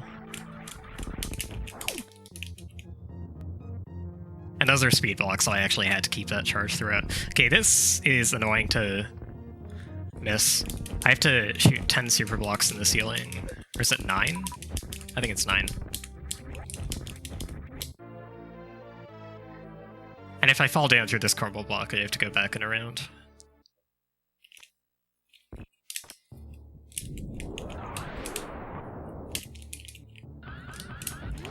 And one of the reasons I turned off Ice Beam again earlier is for these key hunters.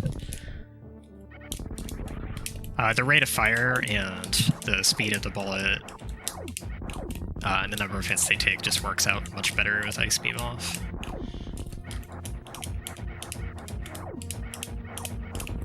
And I have to destroy all of them to get a gray door cap of this reserve tank to open.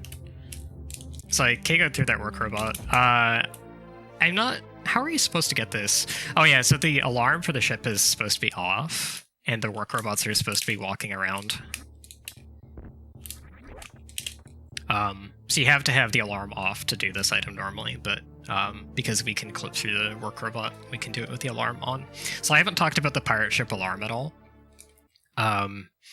If you're familiar with Zero Mission, like the stealth sequence, the Zero Suit stuff, you know, there's lasers and spotlights and stuff that will trigger it. I hit a laser earlier, and that triggered the global pirate ship alarm already. There's a few specific rooms that will set the alarm back off because the game has considered you to have left the area. But for the next little while, it's going to be on, and we're going to get some items in this sequence that are kind of impossible to get without tripping the alarm. Because then we're going to leave the area, and we're going to be able to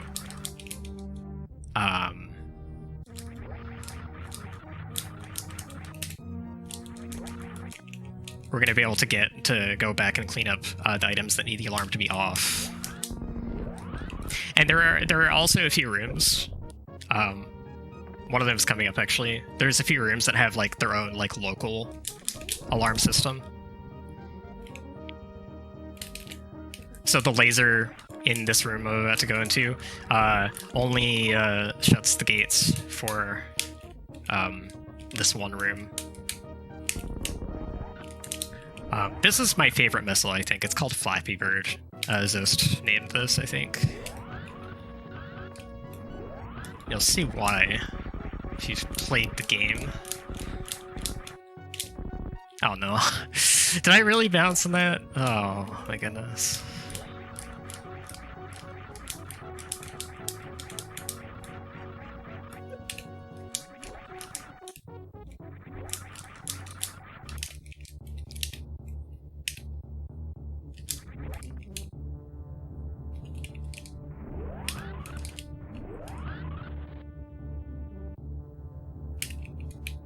Sorry, that was just me filling out a CAPTCHA. I had to prove that I was human.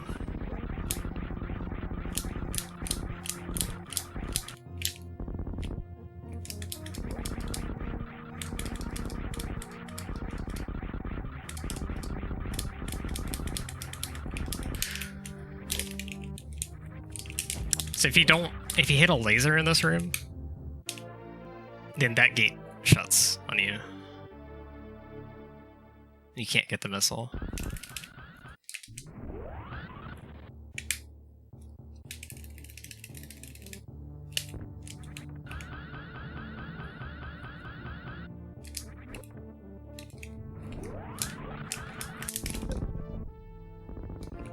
But yeah, I think that's my favorite missile.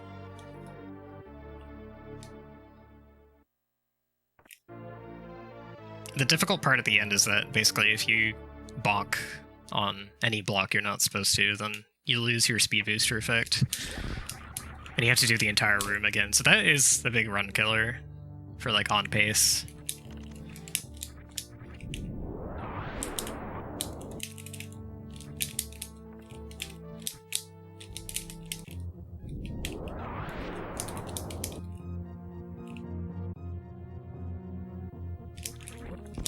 I confused this room with another one. I do that all the time.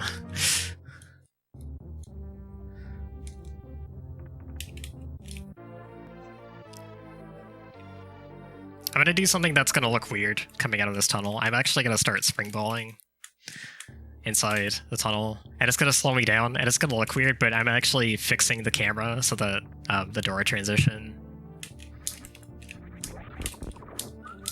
is faster.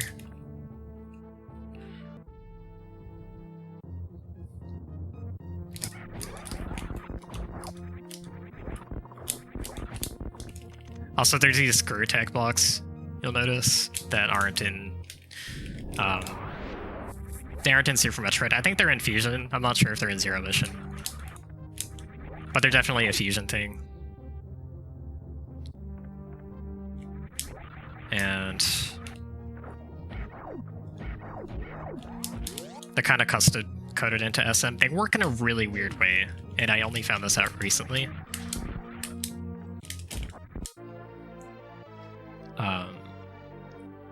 The screw attack blocks in this are actually repurposed bomb blocks, and they work exactly the same as bomb blocks, with the added condition that you need to... It's a bomb block that will only get destroyed if you have a screw attack spin active at the same time as you're trying to destroy it. So you might be like, okay, well, what does that mean? What's the difference? And what that means is that you can actually destroy screw attack blocks with power bombs as long as you're in a screw attack spin jump while the power bomb is touching the block.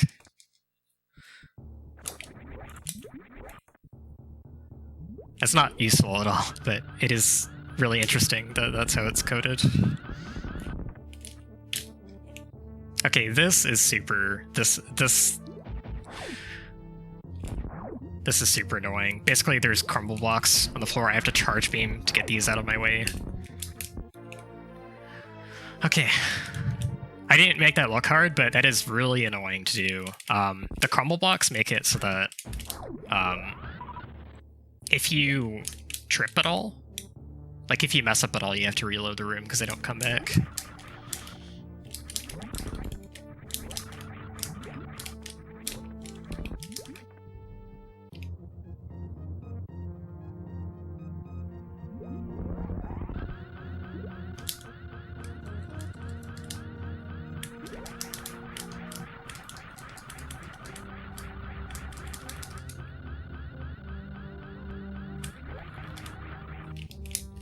Is that enough to reach?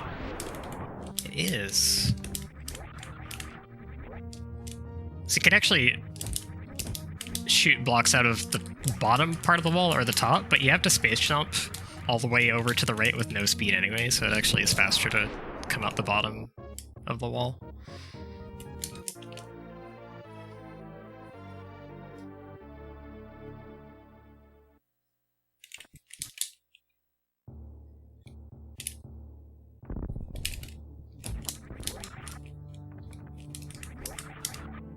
Don't forget the heart tank at the top. I don't know enough about MMX to get the joke or get the reference.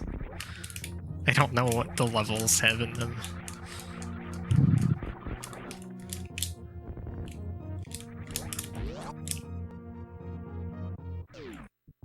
So I have to be really careful at this point. Because if I touch a laser, it loses a lot of time.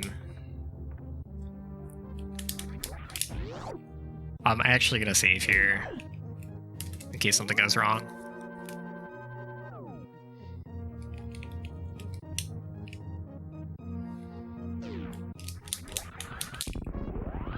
There's one particular missile I have to get later on. We call it the security missile.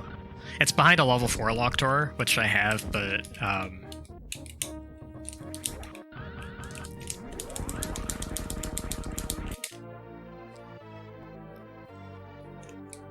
there's a gate in front of it that shuts on you if you tripped the alarm. Oh no. Oops.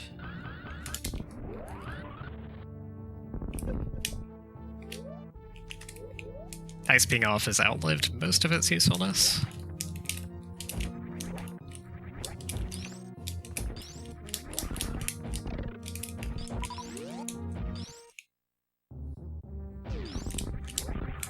Okay, this is where the level 2 lock is finally getting to it. So the game actually dumps you in this area after you defeat Ridley, which is not normal for Zero Missions layout. But it has you do the equivalent of the Zero Suit section directly after Ridley. And not actually after Turian, so the intended order is a bit flipped. So this is the security missile. If I had tripped the alarm somewhere, I wouldn't be able to get it.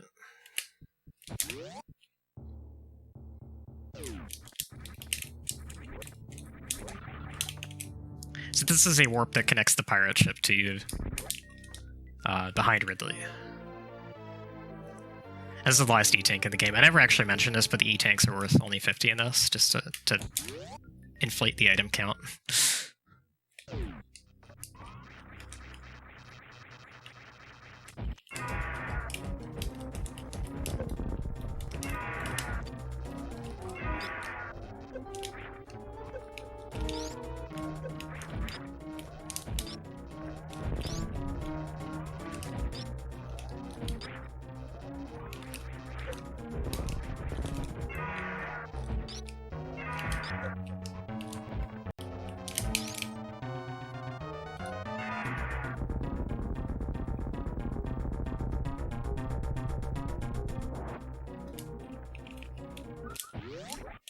So that Ridley actually has less health than vanilla, just because you fight it earlier in the intended sequence of this game as compared to Super Metroid. I did not want to go in here.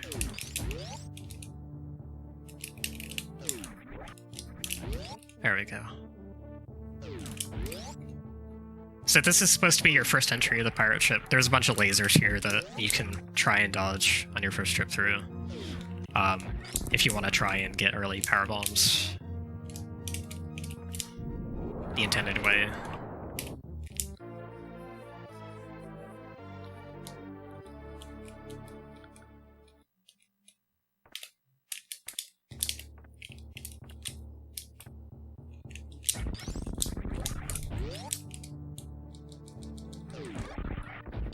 Oops.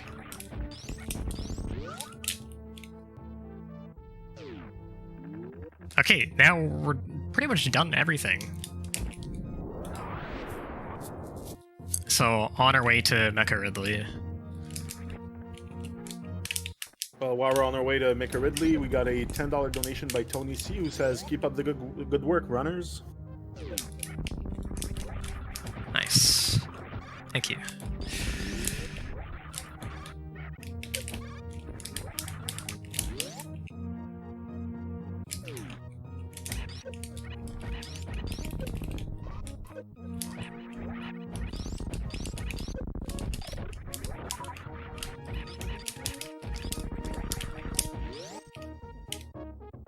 There's one more item to get here. This is another one of the local lasers.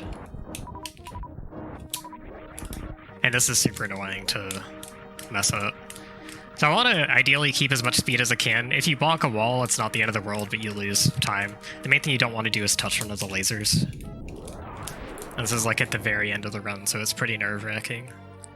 I remember this one from Zero Mission.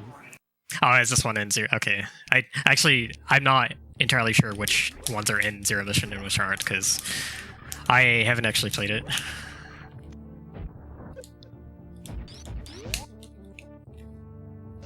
Okay, so if I got everything so far, this should be similar to how Zero Mission works, in that Mecha Ridley has twice the amount of health if you got 100%, which I don't actually have 100% items, because there's two that are like part of the escape still, but if I have all the ones that I'm supposed to get up to this point, this fight should have double health. And again, we haven't seen Dragon yet. This is basically a reskin Dragon, which is like really creative. So let's see if I got everything.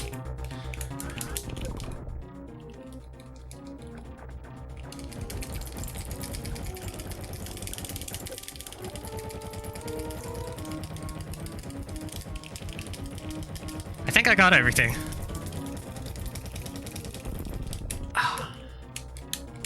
That is a lot of health.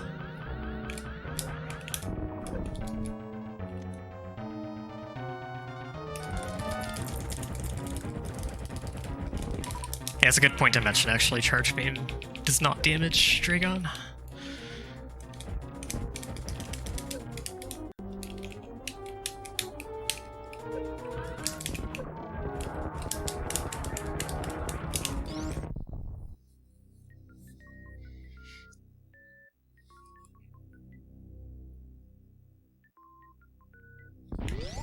Alright, back through this door is the All Bosses missile. And that's why we had to defeat Ridley and Kraid and Bomb Teresa and Spore Spawn and Crocomire, and actually Batoon is also skippable. There's a backdoor for that that's actually very long and involved to do, but yeah, so you can pretty much skip every boss if you really want to, but for the purposes of 101%, you're forced to get all of them down. There's a shortcut here if I manage to keep my speed booster. There we go. Okay, so in the escape, I also have to save the animals, because that actually unlocks an item.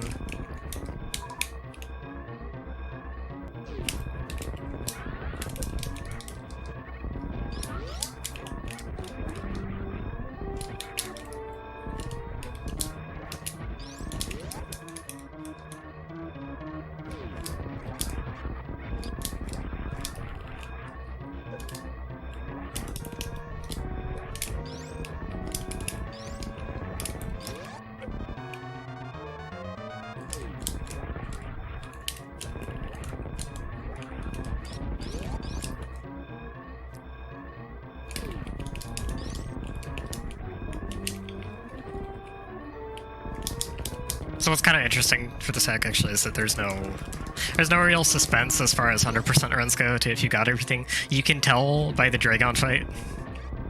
So I can pretty much confirm right now that we're gonna get 101. No 97.6? Not that again. I think it was 97.9. 97.9, yeah. That redesign 100% run.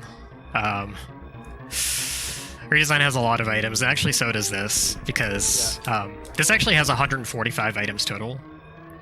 Oh wow. But it's calculated percentage-wise like vanilla. And the difference is just that the E-tanks and the supers and power bombs are each worth less, so that's why there's more items, even though it still comes out to the same percentage. The 101% is just there being an extra missile, so you end up with 235. And so I saved the animals, and this is going to be where that comes into effect. It actually changes the room state of this. Oh. And so you need a core to break the wall. There's no other way to break it. Oh wow, I get you.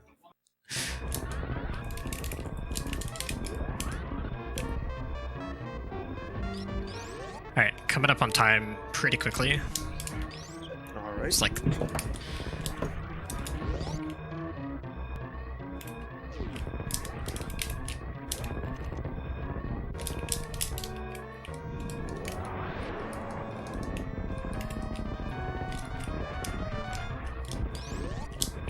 And time. Alright.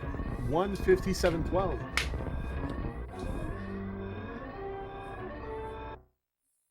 Congratulations, that is a lot of work.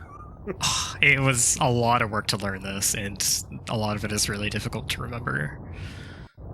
I kind of only de-rested this over like the last couple weeks, and I've had a lot of other tournaments and stuff to get around to, so it's like this is just so much information to keep in your brain.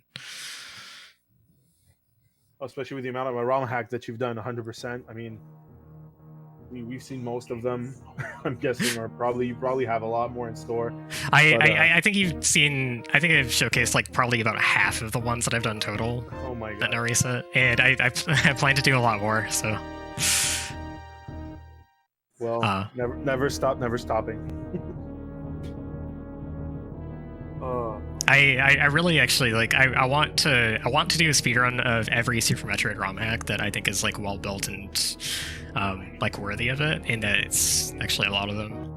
So yeah, well, that's the thing. Like when you start diving down the Metroid construction rabbit hole and you start looking into, you know, the quality ROM hacks and everything, it's pretty much like Steam, where you have a lot of hacks that are basically either, you know, people's first attempt, or kind of people just really, you know, they're going to try something and upload it, and that's that. It's not meant to be like either a complete experience or something that's very polished. And then, you know, you find Metroid Super Zero Mission, Z Factor, Y Faster, all those, well, you know, all those amazing ROM hacks that are out there. And it's kind of, for people looking for their first ROM hack, if they had to start, let's say they've beaten Super Metroid, they've got a couple of the speed tactics down, but not all of them, like what would be the best ROM hack to get into in Super Metroid? Sorry, were you saying for speedrunning or for just casual play? Casual, for people who play Super Metroid and they want to get more out of the game. Okay, casual play, I 100% recommend Super Metroid Nature, and I've ran that here before. Yeah. So it has enough like custom graphics and palette changes and just interesting stuff added without changing the vanilla experience too much. It's still got vanilla physics, and it still has all the recognizable areas like Brinstar, Criteria, Wreckship, but it's just it's also really well built for speedrunning and the room designs. It just serves both aspects of it very nicely. So a lot of the ROM hacks on the easier side tend to be the ones that don't have a lot of custom stuff added to them as well. But Nature is kind of an exception to that. So I think it's like almost the perfect ROM hack for a new player to get into, like starting at Nature first, and then Hyper Metroid's another good one that changes a lot of stuff, but it's a bit harder. Legacy. Oh, wait for it. Wait for it. Oh, Deer Force. Deer Force. Yeah, sorry. So I didn't want to peek the mic, but Ascent's pretty cool. Actually, just like look at look through NoReset files and look at the ones that I played, except for Redesign. Redesign's more advanced. Legacy was pretty hard too. Legacy isn't hard. I actually recommended Legacy to some newer players, but the thing about it is that it's from 2005 and it doesn't have any custom stuff in it. It's just straight up vanilla, which, you know, that might be your thing too, but it's like another Super Metroid, but it doesn't really change a whole lot. It's like they redid the map basically. Yeah. But in nature, they redid the map and the graphics, but you still get to play it like it's vanilla, and it still caters to like a vanilla audience. So, okay, gotcha. So yeah, thanks for having me. This is really fun. Thanks for submitting as always, and you're always welcome here at NoReset. And I mean, coming up next, we have more Metroidvania goodness for everyone. It's going to be a 4-way race for Axiom Verge. It's going to be 100% IMB, item map, and bosses. So they have to not only get all items, defeat all bosses, but also explore every single tile on the map. And it's going to be one hell of a challenge for them. And it's a very hard category that's getting more and more love in the Axiom community. So I'm really excited for that. And yeah, once again, Azder, thank you so much for being with us. It's always a pleasure. And stay tuned, everyone. We'll be right back.